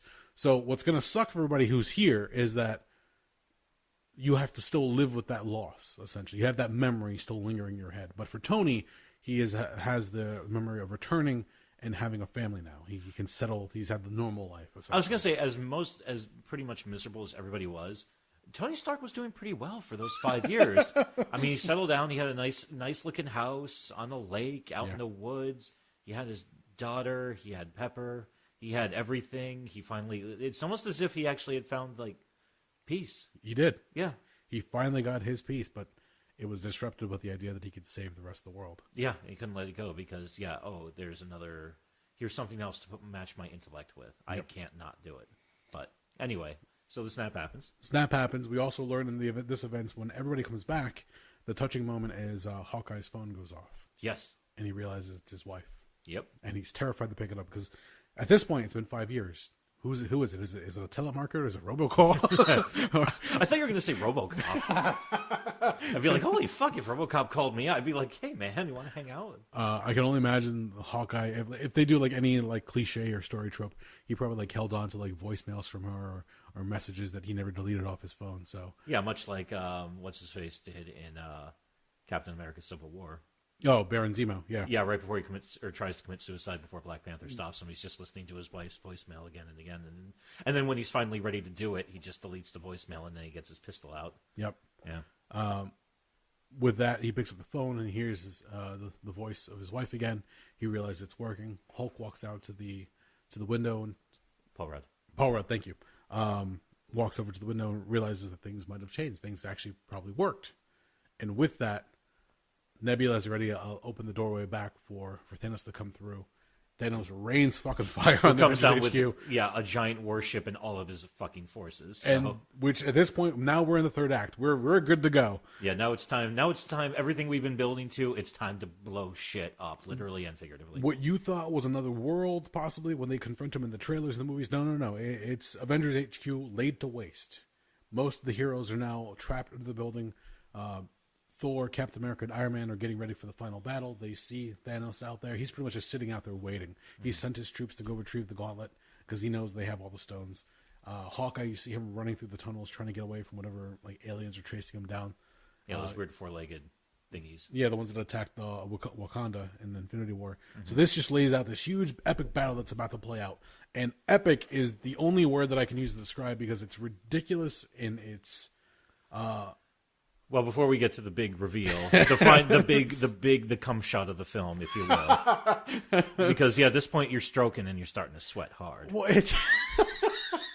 because let's be honest, it's like I know it's coming. I just don't know what it's look like or or how exactly it's going to work. But I know it's fucking coming. We got to remember this is a Disney movie. When you use that kind of fuck it, I will, and I will analogy. It just makes it sound dirty. I like it, but it sounds dirty.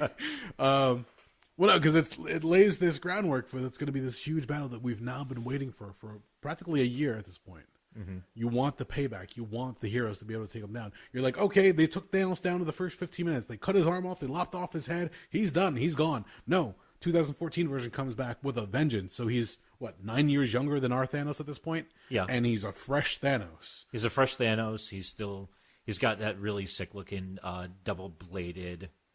whatever the fuck it is, kind of like Darth Maul from fucking the Star Wars shit. Which is actually cool because, he even looks at Nebula. He's like, redeem yourself. Go bring me the gauntlet and the stones. Yep. Or just bring me, whatever the fuck, bring me the stones or whatever the fuck it is. He just kind of sits down there, and then, everybody else is kind of running around trying to get their shit back together. Then you just see, Thor, Cap, and Iron Man basically standing there looking down on him, and they're like, is he alone? And one of them even says, it's like, yep, and he's waiting for us. And it's like, okay, here we fucking go. Yeah, and they just...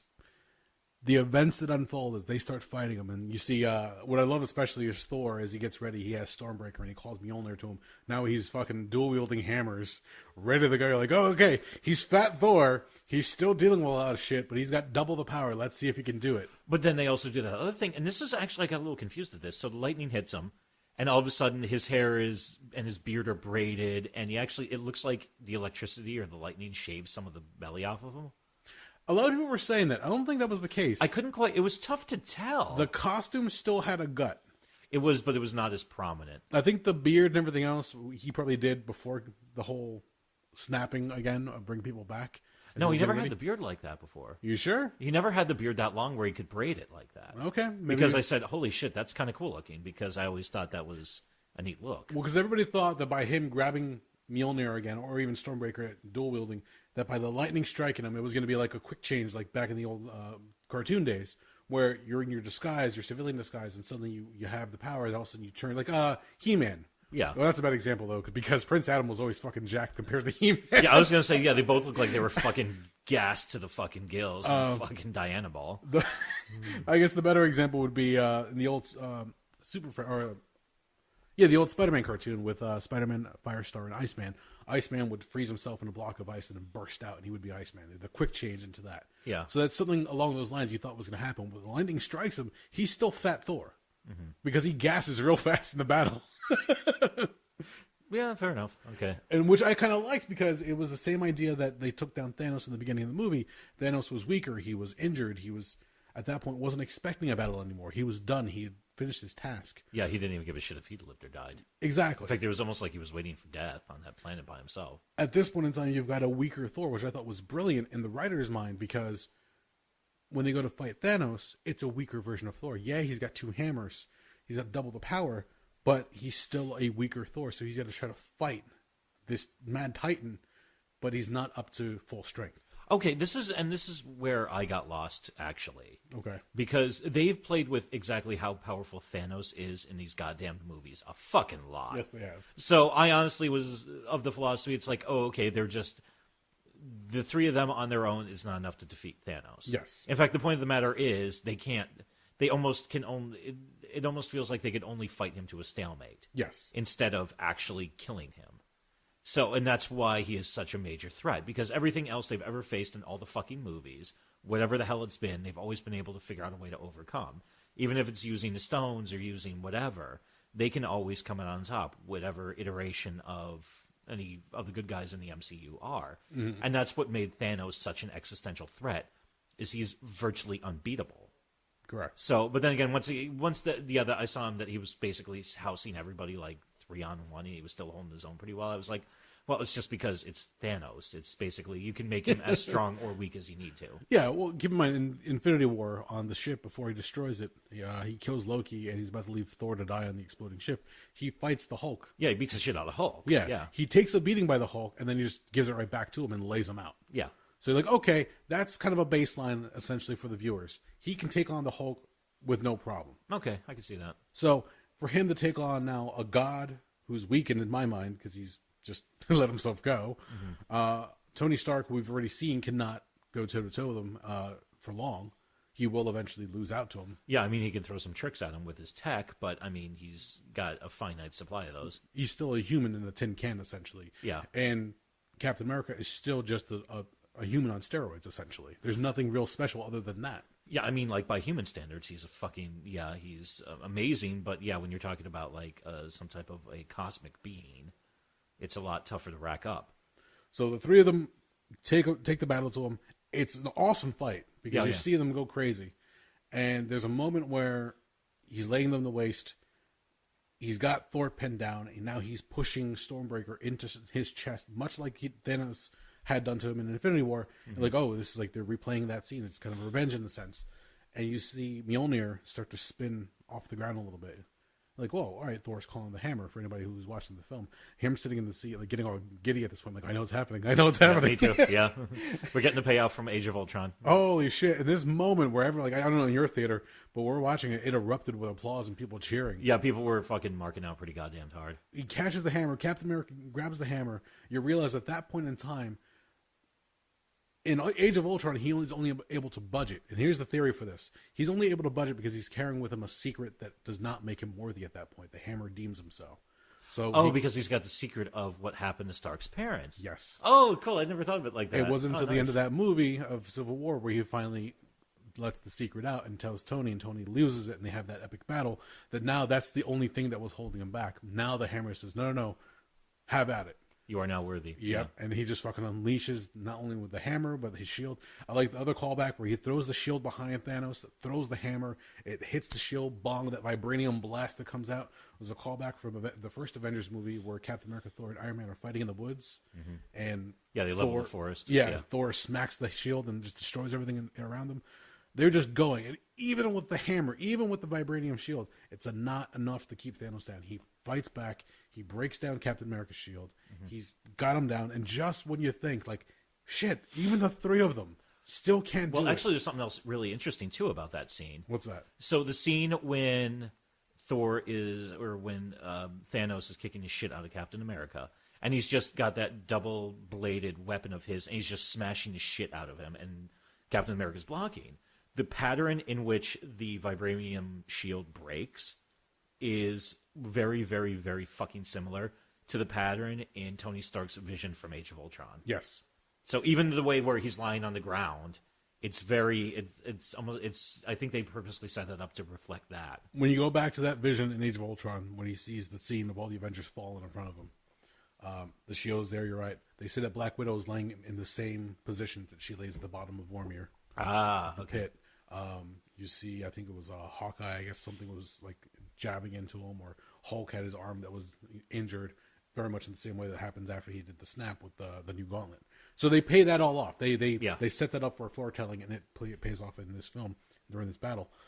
But it's that moment where you think, okay, they've done everything they can. They still can't take him down. The gauntlet is still out there. Hawkeye's still running around with it. They have the run-in with the other Nebula and Gamora. And when does this all end? And all of a sudden you hear over the radio, you hear Falcon's voice come in. Yeah, you hear, Cap, can you hear me? Yeah, it's just like, what the fuck? What's going to happen now? Yeah, you almost like, forget. Oh, here we go. You forget that they did the snap. You forget that everybody's back now. And you hear the line from, was it Winter Soldier, I guess? No, or Yeah, beginning of Winter Soldier. where he says, on your left. Yeah, when he's lapping him, running around like Washington, D.C. To which all the different portals open up, and Thanos has already called down his armies, and they're ready to go at it. So you've got this huge standoff. You've got Spider-Man's back. The Guardians are back. Black Panther and Shuri are back. They bring back everybody from Wakanda. And they're also black. I'll let that go. You see M'Baku and the rest of the different Wakandas come out. Doctor Strange is able to get everybody out as far as the mystic arts. So, a lot of the people who are studying under the Ancient One, or I guess whatever the order is at this point, come out. The Reavers, or Ravagers, excuse me, from Guardians, they make an appearance, because if you look at one of the characters... Yeah, the ships. Yeah. But you also see Howard the Duck in a quick cameo appearance. Oh, I didn't even catch that. Holy shit. He's there, but he doesn't have a drink in his hand. He actually has a gun this time. Oh, wow. It's a who's who, and if you blink, you'll miss it. There's all these characters have now coming back together. They're about to take on this fucking battle, because they realize this is it. If they don't stop him now, the past 5 years is just going to go right back to what it was. Or worse, because at this point, Thanos is so irritated with them, they even says... That's right, yeah. I'm not even going to... From here, previously, it's been nothing personal, but I will look forward to destroying your fucking planet. Well, he doesn't say fuck it, because it's a Disney movie. He's going to burn it to a cinder. Yeah, but he even says, he's like, I'm going to enjoy destroying this, and I've also realized that I tried to make a better universe, but the 50% that I let remain so long for the past that they decided to fight me. So I've got to rip this entire universe apart and start over again.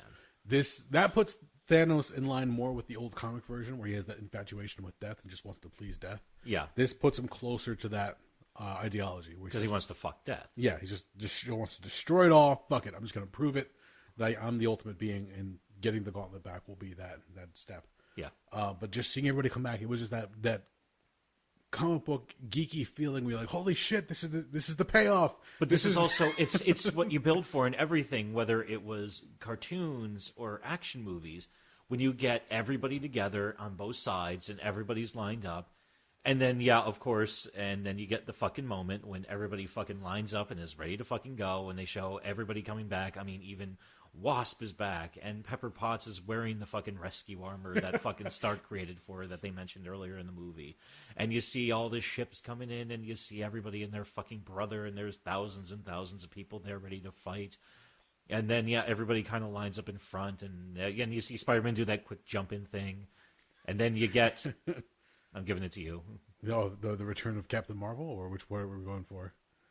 You suck at this. What? I was going to say, what line does Captain America say? Finally paying it off. You finally get the Avengers Assemble line, yes. Which was only teased at the end of Age of Ultron when he does the call for it, but then they cut him off. The battle cry, and then you finally see like any old medieval war movie, or like one army and this other army just coming down and just clashing together. Yeah. And just all that fucking battle starts happening. Those weird four-legged creatures that are running all over the ground, they're there. These large, like, hulking apes are coming down as well. They've got other ships. Crazy shit's happening left and right. Yeah, you even see they even brought back some of it for, the Chitauri? Yes. Yeah, because they got some of those weird, buggy, flying fucking things. Yeah, the big flying whale things. Well, that was just it. In in Avengers, Loki orchestrates the Battle of New York, but it was all on the deal that he made with Thanos for the stone. But then again, I haven't seen this in a couple of years, but I thought there was an entire scene with that where he made the deal it was on behalf of Thanos. Yeah. But no, they had to keep him hidden until the end of it because he was the post-credit scene. Okay, never mind. But Yeah, the Chitauri were under the control of Thanos, yes, right? that's part of his army. The envoy, whatever character that he was sent out first, that talks to Loki. Yeah, the one who said the thing about, who had that weird thing over his Yes. face. Yeah. They make the deal and they go forward with the whole thing. So that army is all back and they're fighting. And you see Ant-Man at one point pop out after he saves Rocket and War Machine. Just Giant. punch one of them in the face. Well, I do love it because after he does the Avengers Assemble line, all of a sudden you see Giants Man pop out and he brings up Professor Hulk and Rocket with him. Yep. Which, and on a quick side note, because we didn't touch on this before, I love that every single Asgardian thinks he's a rabbit. Not just Thor. So that was a fun moment too. But anyway, getting back to it. So big crazy violent chaos scene. You want to know what this made me think of? What's that? Those overstuffed tag matches where it would be like 5-on-5 or 10-on-10, and basically everybody has to just it's like, okay, so this match we can't have a 2-hour-long match, so get in there, hit your fucking spots, get your shit in, get the fuck out, let the next guy do it so he can get his shit in so he can move this shit along. It was just mass chaos in the fucking ring that used to be Avengers headquarters. And it's basically, you see, and everybody, basically, they just focus on it. Not a moment is wasted because even, I felt bad for Dave Bautista because it looks like his entire point in this movie is he just gets that scene where he's on the back of one of those ape things just stabbing the fuck out of it. He's just like, and you just hear the blades ripping in and out. I like that because it's a callback to the beginning of the second Guardians movie where he goes inside the monster and he starts just stabbing it from the inside. Yeah. So it's just stupid little callbacks like that. All the characters come out. Valkyrie's back on the Pegasus. Eventually you get to see Scarlet Witch finally get her revenge for the death of Vision, and she starts ripping Thanos apart. Oh, she kicks the shit out of him, Like, he starts ripping off the armor that you see like sparks flying off it to the point where he now is forced to call in the order of rain fire, and like, what, that's gonna hit our troops. Just do it. And just like they start blasting their own armies. I do love it when that she kind of, because we never really got a full idea of how powerful she is Correct. in the other two movies. So in this one, I do love that scene when her eyes just turn red and she starts levitating and she starts picking up those pieces of like rubble around her and just starts shithousing Thanos' ass. A quick aside for Scarlet Witch, Gave me a boner. In the comics, she's a mutant. Mm-hmm. So her powers are chaos magic and probability altering. So, they've played fast and loose with that one. Yeah, there's a one point in the comics where she's the one who says no more mutants, and she wipes out pretty much all the mutant population in the Marvel Universe. Yeah. So that causes a whole thing. And then there's also the whole House of M storyline where it becomes an alternate timeline where the mutants rule everything. Yeah. In this Let's continuity, not get too deep into the weeds. In this continuity, her and her brother, their powers are derived from the stone that was in Loki's scepter. Mm-hmm. So the idea is that they have powers that are tied to the Infinity Stones. So what her power, the extent of her abilities are, nobody really knows. But at this point in time, she's just able to use telekinetic and telepathic abilities. And she can also throw... Yes. I know it's supposed to be in the thing it's Expulse, but in this one it's like Energy Blast, whatever the fuck, yeah. Let's move this along so it's not as long as the goddamn movie. She starts beating the crap out of Thanos to the point where he's now forced to fire on his own troops just so he can get away from her. Yeah. And when that starts happening, comes Captain Marvel in the big blaze. You're like, oh, somebody's coming down. And well, it's fun because all of a sudden the guns turn off the battlefield and start firing in the distance, and a couple of people are even like, what the hell are they firing at? And even Tony Stark says to Friday, what are they shooting at? And you just hear the voice come on and say, something just entered the upper atmosphere. Yep. And then you see Captain Marvel reprising her scene from the end of her movie where she just flies right through the goddamn ship. Captain Marvel at this point now, he's sporting the shorter hairdo that you saw when she was in the holographic form, just comes down, rips apart the ship, aids in the battle a little bit. Everybody assumed that she was going to be the be-all, end-all of the fight. She wasn't, surprisingly. She fights Thanos, but there's that cool moment where she's fighting Thanos, and Thanos is going to get the glove again. He rips off the Power Stone and uses it to blast her, just the one Power Stone, blasts her away to keep her off of him. So you're like, oh, okay. So we're not there yet. I'm actually jumping ahead again, because there's the other scene where she comes down and you see all the women of the MCU. Well, let's put the math together. So basically at this point, after the entire fight's going on, they have the gauntlet. They're basically playing defense. Thanos and his crew who want the gauntlet, they're playing offense. Yes. And the entire thing is everybody says okay, what the fuck are we going to do? We have to get the time stones out of here. So Paul Rudd basically even says, I love that instead of calling him by his actual name in the movie, which I've already forgotten, Scott something or other. Lang. Scott Lang. Yeah, he's Paul Rudd. He'll always be Paul Rudd. He's a wonderful man. Yeah, he even does the entire thing where it's like, oh, my van, of course the van ends up over near where Thanos' forces are fucking kind of set up their base camp. And everybody's like, okay, we have to get it over there, fire up that fucking van, and get the goddamn glove over there so we can get it out of this fucking timeline and then destroy the van. So he's basically just fucked. And then we could deal with problems from here. So then it becomes that game of everybody basically kind of like trying to run it over there. Hot potato. Yeah, so you have Black Panther do it for a while, and he's doing a great job until the telekinetic douchebag who works for Thanos, Ebony Maw. Yeah, Ebony Maw. Ebony Maw does some stuff, and he basically passes it. Then Spider-Man takes it for a while, and it's also fun because they tease the insta-kill option on his suit. Yeah, that fires up, and I love how the legs just come out. Just anything that gets near him, it just stabs the fuck out of him. He's like, oh, that's what this does. And then, yeah, he catches a ride and then, yeah, he kind of lands on the ground. And then you get that entire great scene where he's laying there with the glove, and then all of a sudden Captain Marvel, and he's like, hi, I'm Peter Parker. And she just gives him a look like, hi, Peter Parker. Got something for him? And she's like, I don't know how you're going to... And he says, I don't know how you're going to get it over there. And then he's like, don't worry, I've got help. And then they do the female Avengers assemble, which was a nice... Actually, I like that one because you heard all the anti-SJW douchebags. You could all hear them like go into like fucking like screeching at the same time. Like, I don't like this scene. And I was like, oh, it's cool because once again, it's like, hey, we're all together. It's kind of like the Super Friends. We're just going to kick the shit out of somebody. That was a phenomenal scene because at that point you realize just how many female characters have been in these movies. Mm-hmm. And with the exception of Black Widow and Captain Marvel, who've been front and center for a lot of different scenes, these other characters who've been essentially supporting characters are there, and they're powerful in their own right. And they're about to show you exactly what they can do. Yeah. And they all just, again, one after the other, continue the idea of hot potato to get the gauntlet down to Paul Rudd or Scott Lang. Which then brings us to the point where, yeah, Thanos actually gets his hands on it, takes off the Power Stone, punches Captain Marvel back with it, and then that takes us up to the end, if you will. Well, there's that one part where Doctor Strange comes back, and even Iron Man asks him, he goes, you saw the probabilities that can happen. This is the one we win, right? He goes, if I tell you, it won't happen. Yeah. So you're like, fuck. Here it comes. They've been foretelling it for quite some time. People have been talking about the possible endings of Infinity War and Endgame. And here you are. You're at the very end, once it's about to play out. That pivotal scene where Tony Stark has to make the decision of what's going to happen. And Doctor Strange is looking over at him and just holds up one finger. Yep. Saying that one fucking probability.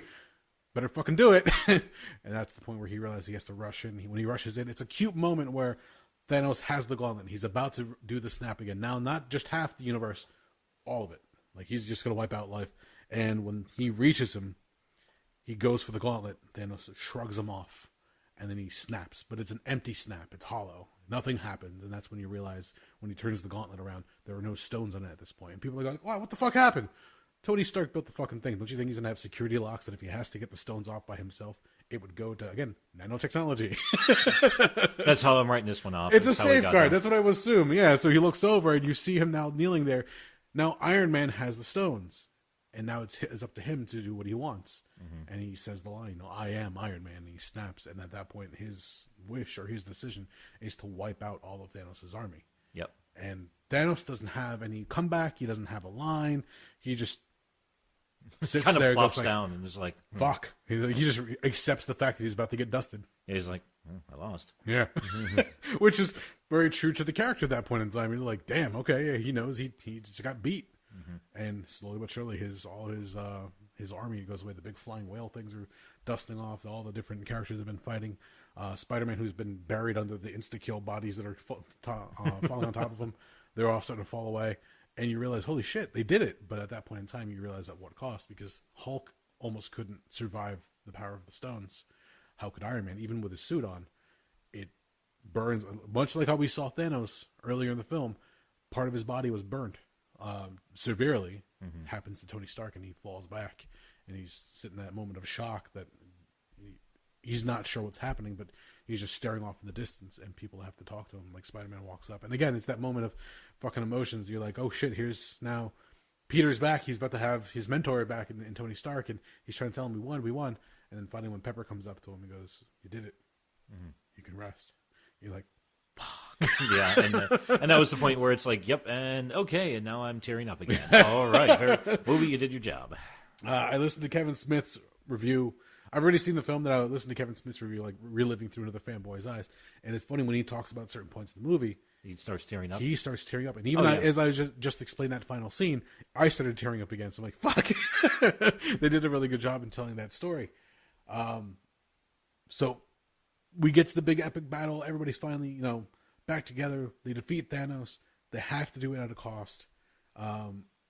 They do the final, like, I guess the prologue where everything's just wrapping it all up. It was like the ending of Lord of the Rings, essentially. They're trying to tie up all the different loose ends of the storylines, let you know what's happening. But this one wasn't as over fucking drawn and overblown as goddamn Lord of the Rings. Not at all. So let's see. They have a funeral for Tony. They put his old arc reactor, the one that Pepper made for him, as his proof that Tony Stark has a heart. Tony Stark has a heart. Tony Stark has a heart. Sorry. Well, I'm not sure who's fucking up more than me or you, but we're both fucking up. We're trying our best. And you have a who's who of people who are sitting there on the lake and just watching this. I actually had to look up to figure out who some of those people were. Really? There was only one character I couldn't place. The kid from Iron Man 3? Yes. That was the one nobody could fucking figure out. I'm sitting there, I'm like, I know who that is. And it goes all the way back until you see Nick Fury on the porch of the cabin. Yeah, kind of hanging out with Captain Marvel. Yeah, but then all of a sudden that little boy, I'm like, what boy is, like, where the... And then you realize it's now years since the events of Iron Man 3. 6 years, so yeah, he's growing up. Yeah. Yeah, he's like a late teens by now. So... Allegedly, Sean Gunn's in that scene as well, because he's kind of becomes one of the de facto Ravager leaders after the death of Blue Motherfucker. Yondu? Yeah, which I looked it up, and apparently I didn't catch him, but apparently he's somewhere in there too. I believe it. If that's the case, yeah. Because again, they brought everybody back essentially. But yeah, like everybody you can think of the past MCU movies, they're all somebody like is represented in some shape or form. It's just standing there. Mm-hmm. So I was like, well, that's a pretty fucking strong scene. And then you hear his voice, and then you realize that he recorded a holographic video, much like his video when he was on the ship out in space with Nebula. He recorded a video for his daughter and for Pepper, explaining, right before he's about to go do this big battle, whatever the case is, or the time heist as they refer to it as. Yeah. And they realize that they can do it, they can save everybody, and that's what they do. They're heroes, but every hero's journey has an end, and it kind of falls into line with what happened to him. So you have that, and you have that touching moment with his daughter. Morgan is talking to Happy, and Jon Favreau, director of Iron Man. Yes, the man who essentially helped start this whole thing. Yep. And ask, are you hungry? And she goes, I want cheeseburgers. And he goes, oh, your dad loves cheeseburgers, because that was what he wanted when he came out of the cave for the first time. He goes, you have to have a press conference. I'm going to stop making weapons, but cheeseburger first. Go get me. I need an American cheeseburger. You stop by Burger King, get a cheeseburger, you're all set. So that was a touching scene for them. You get to see that, the story may or may not continue. You never know what's going to happen. We'll get to that in a little bit. And the other prologue is Thor essentially handing over New Asgard to Valkyrie. Yeah. Saying, I'm done being a king. I'm going to go out there. Rather than trying to live my life to who I'm supposed to be, I'm going to go live my life as I want it to be. And he leaves New Asgard in the hands of Valkyrie. She says, I'm going to make changes around here. He goes, I would expect nothing less. And then he gets onto this ship, the Milano, with the rest of the Guardians, and he plays around with it. He goes, oh, here we are again as Guardians of the Galaxies. And he goes, what? No, I'm. And then they go back and forth. It's Star-Lord and Thor having the battle of who's captain, but in a very nonchalant, subtle way. Yeah. He goes, no, you're the captain. I'm not saying you're not. Well, I actually like that, because I read that scene as Peter Quill is still super fucking insecure, and Thor, who's now kind of cool with it and gotten over it, is just kind of fucking with him. Yeah. That's the way I read it. And of course everybody else is laughing at Quill, because everything is a dick measuring contest to him. Well, that was apparently, here's the secret. At one point, Groot says, I am Groot. Mm-hmm. Apparently, the translation of that line that's been leaked is that, why don't you pull your dick out and see who's got the bigger one? Because apparently James Gunn wrote the line, but James Gunn actually writes lines for Groot. You just don't know what they are. Oh, because everything becomes I am Groot. Yeah. Oh, fair enough. At the end of Infinity War, when everybody gets snapped away, and it's Groot laying there and reaching out to Rocket, and he says, "I am Groot." What he's saying is, "Father," because he's realizing he's dying. And Rocket understands it, but the audience doesn't. All they see is that Groot's getting dusted away. When I read that line, James Gunn actually confirmed that's what he's saying. Like, fuck, James Gunn fucking pulling at my heartstrings again. Yep. He's good at that. But knowing that Groot's like, why don't you pull out and see who's bigger? Like, okay, that's kind of funny. So it is a dick measuring contest, and Groot knows it, because Groot is essentially Star-Lord's son at this point in time, the way they're raising him. So now Thor is going to go off into the galaxy with the Guardians. So who knows what's going to happen there. The question is, James Gunn wrote the script for the third Guardians movie before he was let go over a year ago. Did he know the events of Endgame, and did he write Thor into that script? Because if he did... What if the entire thing with his being fired was actually a trick? I'm not sure on that theory. I'm just made it up right now, so I don't know. And the other idea is, we're supposed to have Gamora, so long as she survived the snap from Tony, because Tony snapped everybody out of existence that was Thanos' army. Yeah, but she was kind of in the midst of a face turn, I guess. Yeah. Actually, she finished it off, because didn't she shoot evil Nebula? No, Nebula shot Nebula. Oh, okay, Nebula shot Nebula. Gamora was talking to evil Nebula. Yes. She was having the change of heart, because at that point she'd already seen what Thanos could do, and she was trying to find a way to get away from him. Okay. But she was introduced to Star-Lord on the battlefield while everything was going on. Yeah. And Star-Lord thought that was his Gamora, only to realize it was past Gamora. So it's the Gamora from when they first met, and she's still angry and, well, Gamora. Because when she goes to knee him in the nuts, not once but twice, drops him, and she goes, "This is the guy that I'm supposed to be with," and Nebula is like, "It's either him or the tree." Yeah. So that gives you that idea. So the dynamic of that one is going to be the Guardians that we knew from the last film, only that now it's Gamora from a few years back. Add in Thor to the mix, and it's going to be dysfunctional all over again. Well, the other interesting thing is, and I've heard, I can't remember her name right now. There's a woman on YouTube who does analysis of different movies, and she did this really great video about a year and a half ago about Guardians of the Galaxy Volume 2, about one of the reasons that makes it really a standout story for her in terms of the Marvel Cinematic Universe, which she's a fan, but she's not like a super fan. Okay. Lindsay Ellis, her name is. You should look up her account. Okay. You and everybody listening. And she basically talks about how one of the things she loves about Guardians 2 is a lot of it, instead of dealing with, like, that one-on-one love story, it deals with fucked up family dynamics. And she talks about, like, how even, like, some of her personal experiences had colored the way that she watched the movie. And one of the things she liked about it, too, is the movie at the end of Volume 2, Quill doesn't get the girl because he's not fully developed adult yet. That's very true. He's still immature. He's not as bad as he was in the first movie, but he's still an immature kind of a dickhead. Yeah. So it's kind of like it almost feels like maybe she's reading more into it than it's actually there, or maybe she's, I don't know, you draw your own fucking conclusions. But the way that she takes it, and it makes sense, is, he doesn't get the girl until he grows up and he puts all the childish shit behind her. Because even at the end, when him and Gamora hug, it's like the side hug that, like, we're friends, and, we care for each other. We're just not in love. Those unspoken words. Yeah, and it's interesting like that because, at the end of that one, too, you still kind of feel like Quill. But, the emotional development of a B or C level character in Infinity War who becomes an A character in Guardians of the Galaxy Volume 3, that's another ball of wax for the whole thing.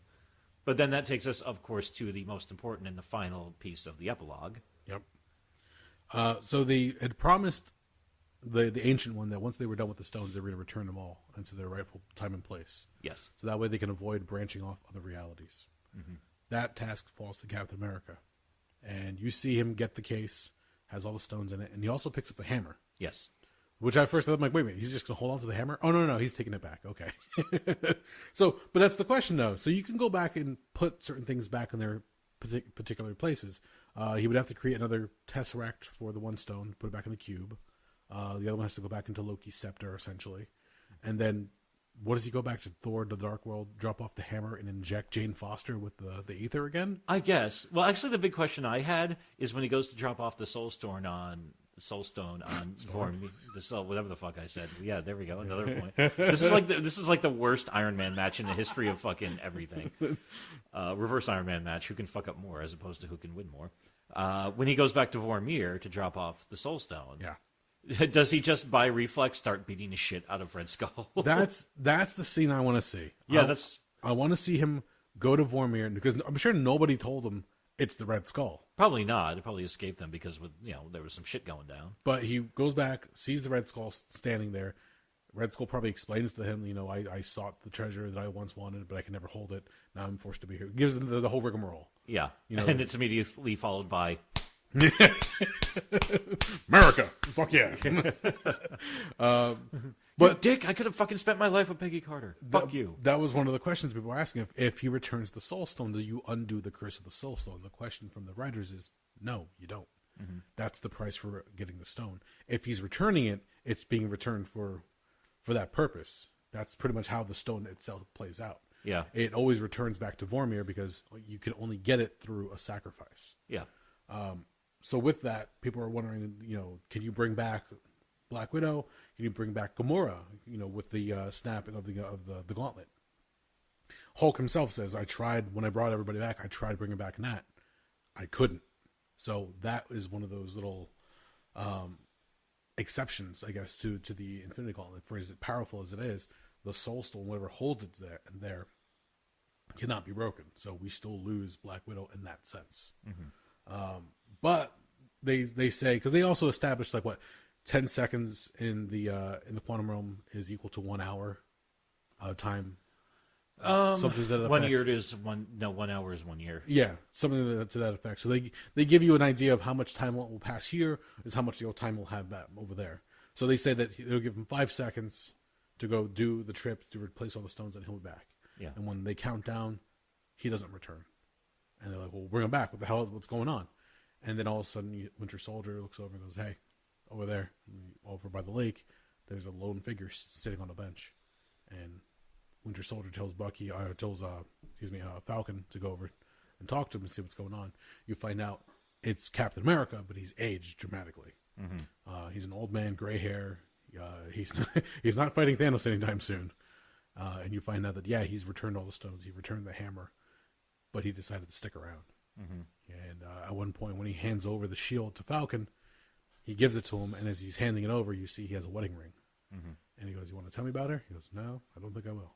Mm-hmm. To which, all right, there's a little of a mystery of what's going on there. What happened? The other thing that people were talking about is, why did Falcon go talk to Steve Rogers at that point in time instead of Bucky? Supposedly Bucky had an inkling of what was going on. This is as per the writers. Yeah, I was wondering about that myself. Bucky had an idea of what was going on because he tells him, when he says his goodbye to him, it's a deeper farewell than you would expect. So he has the idea that Steve's not coming back. He's gonna finally take one for himself, mm-hmm. and that is he's gonna go spend time. And after the words of giving over the shield and Falcon saying, feels good, but it's not mine, and Captain America says, no, it's yours. So that opens up the doorway to, what did Captain America do? Did he go back in time and spend time with Peggy Carter? Mm-hmm. Because if he did, he didn't live through our timeline. There was a point in time in the films where they say that Peggy Carter had a husband, but they never reveal who the husband is. People say, oh, it was Captain America in secret. He lived that timeline. But if that's the case, Captain America would not let all the tragedies happen as they unfolded in our timeline. So what happens is, because he went back to put the stones back, and he decides not to return, he didn't alter our timeline. He created an alternate reality that he lived in. But how did he come back to ours is the question. Well, here's the thing, though. We know that obviously the final scene before they go to credits was back in, I guess, the late 40s, mm-hmm. maybe early 50s. I couldn't quite tell based on the cars. Him and Peggy Carter having that dance. Yes. That was referenced from the first Avenger back in 2011. But we don't know what happened after that. Correct. We don't know if he basically said, maybe he just showed up and it's like, Steve Rogers, why are you here? I thought you crashed in the Arctic or whatever the fuck. And he was like, this is really convoluted. Shit's wild. Just trust me. I'm back. It's me, but I can't stay. Maybe he just came back for the dance. Then he went out someplace else and settled down with another woman. We don't know. It's right. Because he never tells. The entire point of the matter was Steve probably also said, I can have to tread very carefully on what I affect and what I do here, because anything that changes now is going to cause another spur on the timeline. And, I don't know how weird things are going to go, because this is still, and that's the beauty of time travel in movies. You can kind of fuck around with it as long as you try to stay at least a touch consistent to what you're up to. Yeah. You can kind of make it work, because the rules for this aren't written. It is what it is. It's that's when the sci-fi element comes in. So we don't know exactly what the fuck he did. All I know, and actually for me, this was the big scene for me, because there was the big argument that happened between Tony Stark and Steve Rogers in the first part of the Avengers movie, where Tony Stark is talking about how he's like, well, I'm a genius, billionaire, playboy, philanthropist, blah, blah, blah, blah, blah. And Steve Rogers is like, you don't understand anything about self-sacrifice. You don't understand anything about the guy who dives on the barbed wire so his comrades can go over him. Mm-hmm. Tony Stark's like, I don't have to be the guy who sacrifices. I'm smart enough to figure it out for all of us. But I kind of read this as they were rubbing off on each other, and that was finally completed in this, where Tony Stark, even though he finally, no more fucking around, no more, getting drunk and blasting whatever, piece of ass he can find around him. He settles down with the one woman he really feels something deep for. They have a kid together.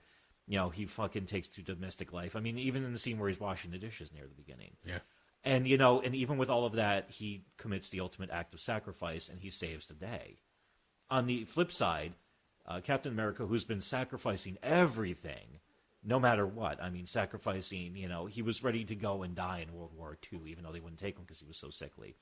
Then he gets into the fucking program, and he's ready to go and fight and do whatever he has to do to save, his fellow soldiers. Then he fucking crashes that plane into the goddamn Arctic and ends up in ice all those years.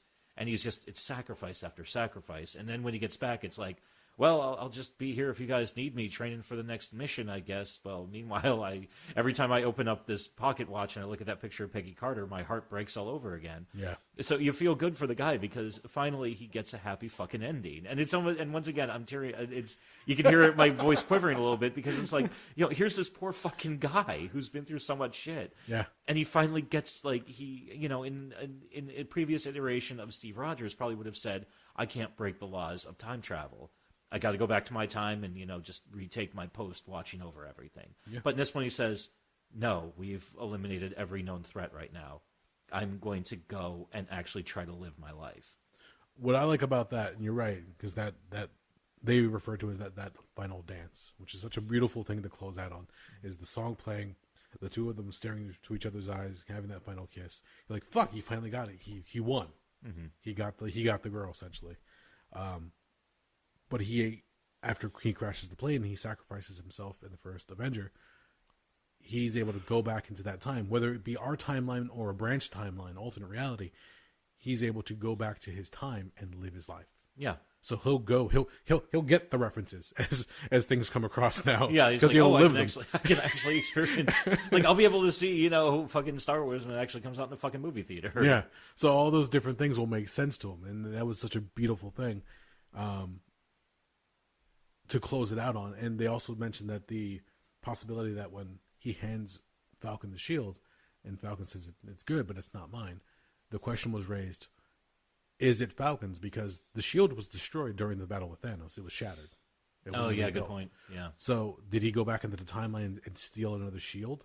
No, he can't do that, because that would alter the timeline again. Mm-hmm. So in the alternate timeline where he possibly lives with Peggy Carter at this point, or whoever the woman he settles down with, did he meet another Sam, and did he meet another Falcon who was Captain America in this timeline? And when that possibly that Captain America falls, he takes that shield and brings it back to this Falcon, setting up him as the new Captain America in this timeline. So there's all these questions. The writers do give some hints as to what's going on, but also don't forget they're setting up a lot of shit, not just for the end of this movie, but for the continuing phases. Yeah. So you're going to have Winter Soldier and Falcon is one of the series coming out. You're going to have WandaVision, which is going to be another series where Wanda or Scarlet Witch is trying to figure out how to bring back Vision, apparently. And it's set in the 1950s of all places. So that's going to be an interesting one. Loki's going to have a series. So he's going to be the adventures of him, possibly after stealing the Tesseract in that past scene. So they're setting up a lot of different things, not to mention the fact you've got the next Spider-Man movie, which actually closes out this phase. Yeah, this is the end of Phase 3. Yeah, Endgame does not finish off Phase 3.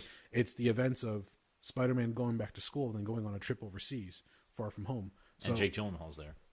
Yes. But then there are also the talks of the upcoming movies after that. So we know we're getting a second Doctor Strange. We know we're getting a second Black Panther. We know we're getting the Eternals, which is essentially the genesis of Earth in this reality. And you're forgetting the most important piece of the puzzle. What's that? Now that Disney owns everything, what's going to happen when they start bringing X-Men into this universe? Yes. And that's what I'm really curious of. It's already been said that they are going to reboot the X-Men, so you're not going to see the previous version of the X-Men that you've seen on the big screen. Fine by me. Because their batting average was getting pretty bad towards the end of their run. But it's going to be seen how they're going to write them in. Because, again, you talk about in the first Avengers, the Battle of New York, why didn't Spider-Man help out? Mm-hmm. Or why didn't Doctor Strange help out? Well, now we have that answer because it was the Ancient One who was helping, but stealthily from the Sanctum Sanctorum. So little things like that, they're going to have to take into account and try to write. The other characters are now being mentioned. All the Defenders, Daredevil, Luke Cage, Jessica Jones, Punisher, and all those. Apparently, they're not going to be gone. Netflix is dropping them, but because of the buyout of Fox by Disney, they own the majority share in Hulu. Looks like they're going to find a home on Hulu now. Uh-huh. So they're going to continue those stories over there. Which also means that in 10 years, when we conclude Phase 6 of the MCU, Jesus Christ, there's going to be so many... everybody's going to get approximately 45 seconds of screen time because there'll be just too many goddamn characters. Let's see. Just to give you quick pieces of news and notes, Chris Hemsworth has already said that he will play Thor for as long as Disney will allow him to. Which is cool because he's a god. He has no time constraints, so he can just keep on going until Hemsworth can't do it anymore, which is cool. Chris Evans has enjoyed and playing the character for the better part of the decade now, but he says that he's still open to helping out in any way he can, so he might not be done completely. He still might have some cameo roles here and there. I can see cameos, but I think his ship has sailed. They've said, and in the comics it's happened where the serum was forcibly removed from Captain America, so he was aged just like he was at the end of this film, where he didn't go into battle anymore. He sat back as the commander of S.H.I.E.L.D. Yeah, that made sense. So that could still happen possibly if this Captain America sticks around, because now he's lived his whole life and settled down. And it's also, they talk about how he's such a good tactician and strategist. Yes. That he's one of the few humans that even Thor will listen to when it comes to that. Exactly. So because, yeah, he can call it. And they even played that up in Avengers when everyone's like, Cap, make the call of how do we do this. So that door's still open. And they said for that final scene where he was aged, they use prosthetics for some, regular practical makeup work, but they also use CGI like to thin out his neck because apparently it doesn't matter how much prosthetics you put on him, he's still got a yoked neck. Well, his training regimen for the movies is pretty severe. And that brings us finally to Robert Downey Jr., who's already said that he's done filming as far as any of his roles as Tony Stark. He's going to remain as a consultant, and if anything, we've seen when he records those holograms as messages for his family or for his loved ones, whatever the case is, or even as reminders for himself, you never know. We could possibly see a hologram of Tony Stark pop up again in the MCU, giving words of wisdom, or even in the comics, they used a hard light hologram version of him, and he resumed his role as Iron Man in the suit. Well, actually, the other one I'm wondering about is also, I'm sure he's got messages for the daughter and for Pepper Potts, and he's probably also got some for Spider-Man floating around out there. Spider-Man, also the little boy, because the little boy that was at his funeral from Iron Man 3, he's rumored, again, this is all speculation as far as the fans are concerned, the writers are not confirming anything, he might be part of the Young Avengers that might be coming out years later. Okay. I also figured at some point, too, his daughter is going to become another iteration, because there's, fucking 15 different Iron Men or Iron Women in the fucking comics. Yeah, there've been different versions of them. It depends on which, again, timeline you're looking at. Yeah, I know there's tons of people who wear the armor. So you've got his daughter, you've got the boy from Iron Man 3. Let's not forget the Hawkeye's daughter, who was being taught archery. Yeah. And he even referred to her, nice job, Hawkeye. So will she take up the mantle? Who knows? All these different things lead into different questions for the next few phases, but we're fucking done with Endgame. I was going to say, the beauty of it is, I'm sure they even said it's like when they had the big meeting with the Disney executives and the Marvel executives and Kevin Feige and everybody else there, they all probably said, I'm glad everybody went out and celebrated the success of Endgame. Now, Starting Monday, everybody be back here Monday morning at 8 a.m. We have a lot of fucking planning to do, and we have a lot more moving pieces than we ever had before, so everybody come ready to work. There was a story at one point where they said after the buyout that Feige had directed the writing team to write 2 versions of the upcoming phases of the Marvel Universe, one with an X-Men, one without. Really? That's hinging on the buyout. Which makes sense. As long as everything went through. Which, yeah, is practical in that nature. But we have to wait and see because, again, for as much as we have a lot of satisfying endings, especially for the main 3 characters in the Avengers and all the other characters, now we have a bunch of other questions leading into the other phases. Oh yeah, that's the interesting thing because we knew it was the ending of this iteration of the story, but yeah, the meat of it itself is going to go on and on. So 11 years paid off in Endgame, 3-hour movie. I can only imagine what the director's cut or the extra scenes puts the movie at. Oh god, there's probably at least 30 minutes of deleted scenes and extended scenes. Bunch of other things we didn't see. Like I said, Captain America meeting Red Skull, that could be one scene. There's a bunch of scenes of Black Widow still hanging out at Avengers HQ as she's trying to just wrap her head around what she can do for the mission. Apparently there was an interesting Easter egg I read online that if you look closely in that scene, she's got a pair of ballet shoes. Yes. With her shit. Still hanging on from her days when she was in the program when she was being trained, but they were using dancing as the cover for it. Mm-hmm. So yeah, all these different little things. And let's also not forget that as far as movies coming up, the Black Widow movie is still being made. So, I forgot about that. Even though her character is gone, they're going to be doing a prequel of sorts. And they had mentioned that Taskmaster is going to be the villain for that movie. Well, they've got so much time they could use for that it's off the charts. So. Yep. So Disney and Marvel have done a really good job. The Russo brothers were given a lot of stuff to work with, but 3 hours. I want to go see it again, to be honest. I probably won't sit there all the way through. I'll probably get up for a bathroom break because I know the movie for certain beats. But I do want to see it in the theater again before it leaves. I'm thinking about going to see it again. And on the bright side, it's probably going to be in the theaters until fucking July. So let's mention real quick the budget. Apparently $400 million for the film budget. Damn, I didn't even think about the budget. Jesus, that's huge. But this was a monster. And I don't remember what it made domestically. It made ridiculous amount of money. Like the first day, Thursday, they made a lot of money. But they just put the number together globally, and they said, fuck it, let's see what it did worldwide. And come Monday, $1.2 billion. Mm-hmm. And it's still fucking making tons of money. And I know we're getting to the fucking ending now because I could hear the fucking jingling of the dog collar. Yeah, we're getting to the conclusion.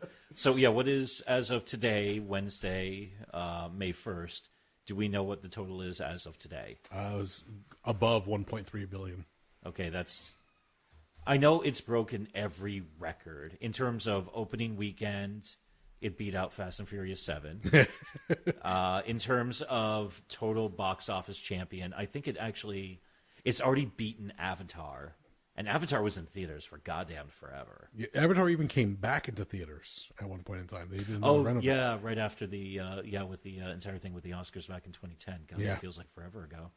There was so much stuff going on with this, that I know that it's already, and as projected, but then again, how often do you actually have a film with this kind of a build around it for as long as it's had a build around it? I mean, because technically, we knew this movie was coming. They announced this movie was going to be coming out, that they were going to be doing Infinity Wars 1 and 2. They announced that at Comic-Con 2012. Yep. So 7 years ago, we knew we were getting these 2 movies before we even knew what the fuck they were called or even what the fuck was going to happen in them. At that point, the only thing anybody probably figured who'd seen Avengers at that point, because this is about 2 months after that came out, was, okay, this will probably be the final deal with Thanos. Yeah. So, but other than that, nobody knew dick. Estimated $400 million for the budget, and you were asking for the gross, so there's a little bit more on the head. $1,342,689,446. Even if you take the budget and double it for advertising campaigns, it's still already made them a fuck ton of money. And that thing's, I'm calling it now, for the next month, that's number 1 at the box office. Oh, yeah. Yeah, because nothing else is even coming close. I was looking at the listings for the local theater. Yeah, they had a showing starting Thursday. Every 20 minutes they had a showing. Yeah. So it was just nonstop. Quick turnover, clean up the theater, and get it set for the next group, and let them come in and just destroy it all over again. The only thing that hurt them was that just by being 3 hours long, that's going to cannibalize some of your showtimes. They're like, fuck it, throw more theaters at it. Yeah. In fact, actually, the funniest thing is there's a chain. I wish I could remember the name of it right now. They have a chain out in the Allentown, Bethlehem area out in Pennsylvania over the border. Mm-hmm. They were so overwhelmed this weekend. It was one of those dine-in theaters. And they were so overwhelmed that the kitchens were just shutting down. It's like, we can't keep up with this. We've never stress tested like this before. And this broke us because they were not ready for that many. Nobody ever, I don't think anyone ever calculates a movie theater to have every one of its theaters at capacity, which is basically what this movie did. The theater that we were in, I think I only saw one family get up and go for a pee break, and that was only because they had a child with them. Yeah, the child was like 8 years old. So okay, against my better judgment, I went Thursday night at 11:15 p.m. When did you go? We went the following night, Friday night, at the 7:40 show. Okay. And at first, we were looking around, and our friend Dan, who was nice enough to buy us tickets for us, looks around and goes, "There's a few empty seats. I thought this place would be packed." I'm like, give it a few minutes. People are showing up late. People are showing up late. And sure enough, right before the credits or the movie actually began, the whole place was packed. I'm actually quite surprised I got tickets to that 11:15 because I bought them the day before. I was surprised I got away with that one. You got lucky for two things. One, premiere nights or the early nights, Thursdays. Yeah. People forget that they have those, and they usually get them. If they do get them for a Thursday night, they'll get them earlier in the evening. Yeah. Midnight shows used to be the thing, but people have to be, to work the next morning. They don't want to be out that late, especially with a 3-hour movie. They probably just passed the by at that point in time. Which makes sense because I was already taking that day off because I had to go to Pennsylvania. So I was like, well, fuck it. This works out in my favor. For my thought had originally been the same thing. I was going to get, I was going to take off Friday that week and get a midnight showing, do the same thing. But a few weeks before, we had a family emergency at the house, so we had to stick around at work, take a day off of work, stick around at home. And I was like, that kind of puts the kibosh on that because everybody used a sick day, so don't want to burn too many in the same month. But it's for them to be pushing this much and pushing their capacity is ridiculous. And somebody was saying that for the first time ever that I can recall, for me personally, you've got Endgame, which is number one easily. And because the other movie is still in the theaters and still like the precursor to Endgame, Captain Marvel is still in theaters and ended up being number 2. Really? So having the two in one spot.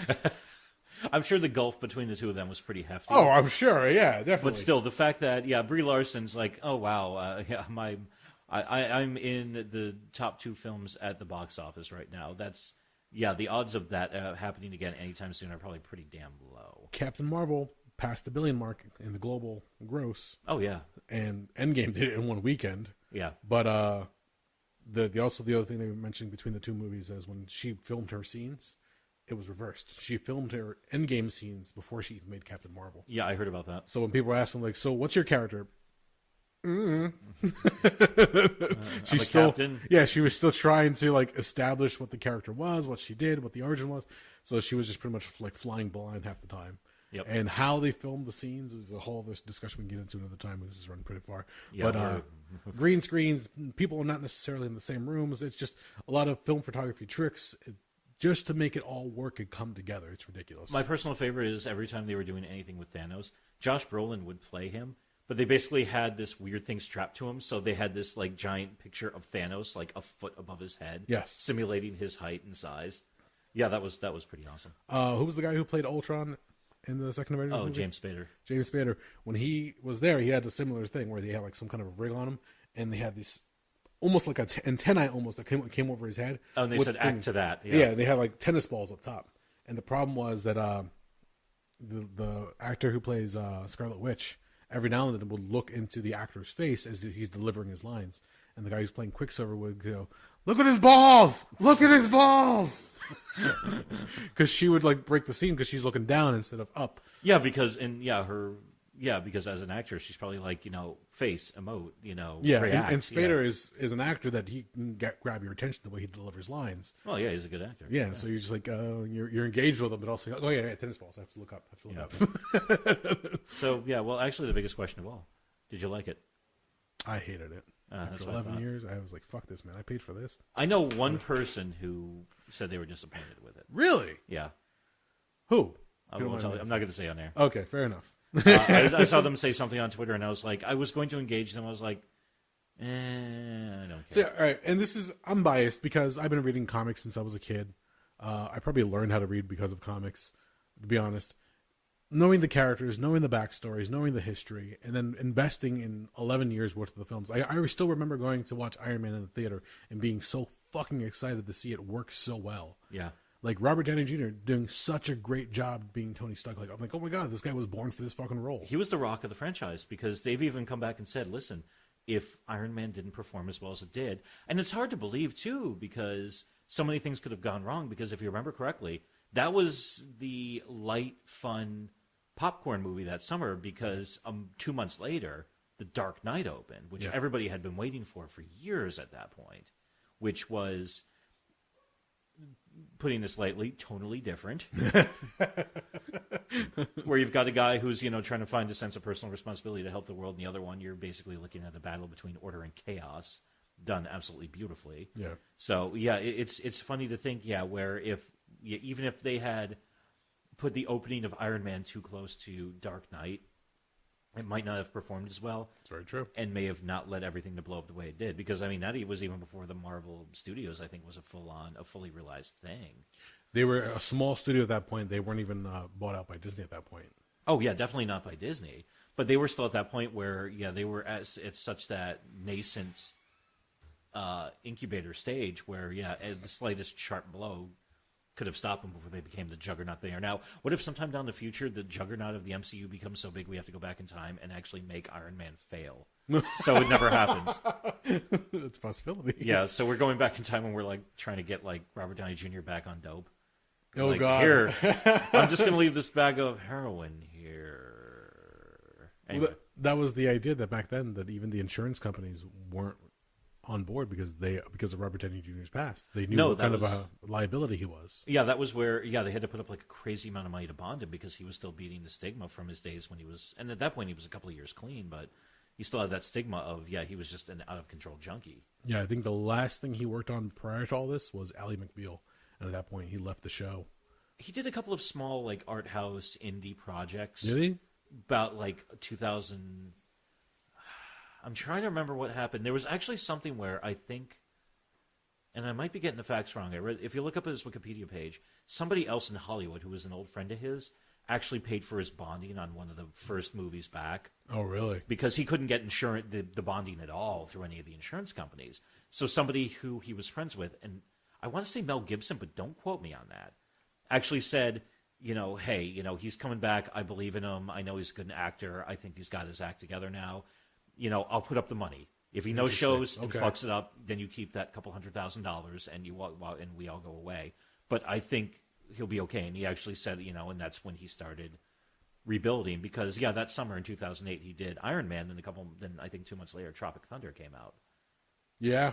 So it's funny to think where everything dates back to the summer of 2008. So that's kind of crazy. Yeah. One of the interviews I remember hearing him, it was on Howard Stern, I believe, and they asked him, how did you look at other millionaire types or billionaire types and like try to like emulate what they were doing as far as the character, the personality, or is it just your version of it? Is it just you going out there? And he goes, the way I approached the whole thing, I was driving up in a beat up used car. I put on the best suit that I had, and I just went out there with the confidence of the world. Like I changed my worldview to say, this is me. This is what I'm going to do. And he just walked in there and goes, it's me, just amped up. He brought himself to the role, and he figured that nobody else can do it. He's the one who's going to take this role. So he just envisioned himself as the character, went full on, and just fucking stole the show. Yeah.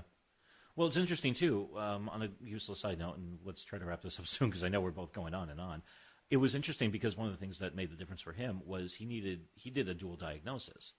Because he was, in addition to the addiction, he also is bipolar. Yes. So, it wasn't until, and this is, I think, a relatively new thing in the addiction treatment field, where you basically have to say, it's like, well, if you treat one, it's going to fail because you're only attacking one of the two problems. You need the two-pronged attack on it. So, in a lot of cases, when they finally started treating both the drug addiction and his bipolar disorder at the same time, that's when shit was turning around for him. Yep. So, but... And to think, what was then to what's now. I mean, good Lord, I can't even imagine how many millions of dollars he was probably paid for this final iteration of Tony Stark. It's funny you asked that. $100 million is the supposed salary he gained for this. Holy shit. And it paid fucking off. Also, let's not forget, he was also a very generous man because he would invite people to his little village, and that's like the different trailers all put around. Because apparently whenever you were invited to Stark Village or Robert Downey Jr.'s village, he had like catering and lunch and food, everything out. So if you were brought down, it was like considered an honor. In fact, the guy who plays Falcon at one point saw that the actor who played Baron Zemo was invited. The guy who's playing Zemo is eating his burrito in his trailer and whatever, and he gets a knock on the trailer. He goes, "Oh, you've been invited down to Robert Downey's village. Come on down. We'll drive you over." Baron Zemo was just there to hang out? Well, no. This is during the filming of Civil War. Oh, okay. I'm sorry. And as they're going by on the little golf cart, the guy who's playing Falcon, I can't remember his name off the top of my head, looks over and goes, "Motherfucker." Mackie. Thank you, Anthony Mackie. Yeah. Looks over and just sees him drive by, like, son of a bitch. Like, why is he invited? Why am I not there? So it was always that kind of thing. But yeah, he created that environment. He created that family atmosphere. So whatever they fucking paid him, I mean, I hope he's a nice guy in real life because he must be living it up right now. Well, I've heard stories that he is, but he's also, at this point, he's in his 50s. Yeah. And he's been through it all. You know, he was on top of the world, then he was in the fucking gutter, and then he went back on top of the world. He had a kid all throughout this whole thing. Yeah. So, I mean, I don't know if it's his only child. I didn't look that far into it. But, hey, man, after all this that MCU could build and give to so many people and build so many stars and stories, I hope it's nothing but the sky's, the limit from here. Yeah. Because they've done such a great job, and I'm looking forward to years. I'm hoping that we got to see the MCU. I know I've been waiting for it for so long, reading them as a child growing up. I have a son now, and he's finally getting into it as well, because he sees Hulk, he sees Captain America, he sees Iron Man, he pretends he's fighting like them. He puts his hand up for a repulsor blast. He starts punching like things and starts yelling like the Hulk. He makes pretend he throws a shield. So it's cute as fuck. Mm-hmm. And I'm hoping that one day, like even Jen says, that we gotta plan out how we show him these movies, because we could fuck him up real fast when he gets to Endgame and Infinity War. It was, wait, they die? oh, that's what you do. Only show him Infinity War and be like, that's the end of the movie. I'm sorry, kid. Oh. And then, like 10 years later, when he's a completely just warped and twisted monster, just be like, oh yeah, I was just fucking with you. Here's the rest of the movies. There's kind of a better ending, a bittersweet ending. There you go. Yeah. So my question, did you like it? Absolutely, I enjoyed it. The way I looked at it is this. I went to it and I just said, I just want to be taken on a journey. Yes. I want to be entertained. I want to have fun. I want to laugh at the jokes. I know I was like, I have a feeling I'm probably going to get misty-eyed at that because I'm an old softie at this point in my life. And, I want to see this entire thing. I didn't watch everything in the most timely manner, especially in the beginning. I was like, oh, whatever, this will probably shit the bed. Yeah. In fact, the very first one of these movies I saw in theaters was actually the first Avengers. Oh, really? Yeah. In fact, I saw Iron Man. I liked it, but I watched it on video. Okay. Saw Iron Man 2 like 6 months after it came out. I skipped Captain America First Avenger. I skipped Thor. Watched Avengers. Then I went back and watched those two. Oh, I also watched Hulk in the I watched that one, I think, somewhere in the right. Yeah, because that one was also 2008. Yeah. Yeah, the one and only time. Yeah, technically like only one of two character changes or actor changes we've had in the entire fucking thing. For the most part, yeah. Yeah, I mean, it's hard to believe that. Yeah, Edward Norton at one point was Hulk, and at one point, the dude who's now on Empire was Rhodes. Terrence Howard. Thank you. So yeah, it's I had a good time with it. I enjoyed it, and it was yeah. And I know the story's not over, but honestly, it felt like you were finishing a good book, where you kind of put it down, and afterwards you're kind of like, wow, okay, I'll never be able to read that for the first time again. Or, and actually, that was the only complaint. I was standing outside of my house having a smoke after watching it at about 2:30 in the morning last Friday morning, and the only downside of the entire thing was I'll never be able to watch Endgame for the first time ever again. Yeah, because I've seen it. I know what happens. It's almost like I wish I could take the magic pill, erase my memory, and go watch it again. But, oh shit! Wow. Yeah, it would be cool, but obviously that's not doable. That's all fantasy. So there you have it. That's Avengers Endgame. Yeah, a lot of shit there. This is probably one of our longer episodes in quite some time, and are we as long as the movie? No. Okay, good. We're an hour shy. Okay, good. Yeah, but we definitely should wrap this up. That's been it, guys. Avengers Endgame, 11 years. That's our take on it, our reactions, and what we thought. So, If you've made it this far, thank you for listening. We are the Rabblecast. Excelsior.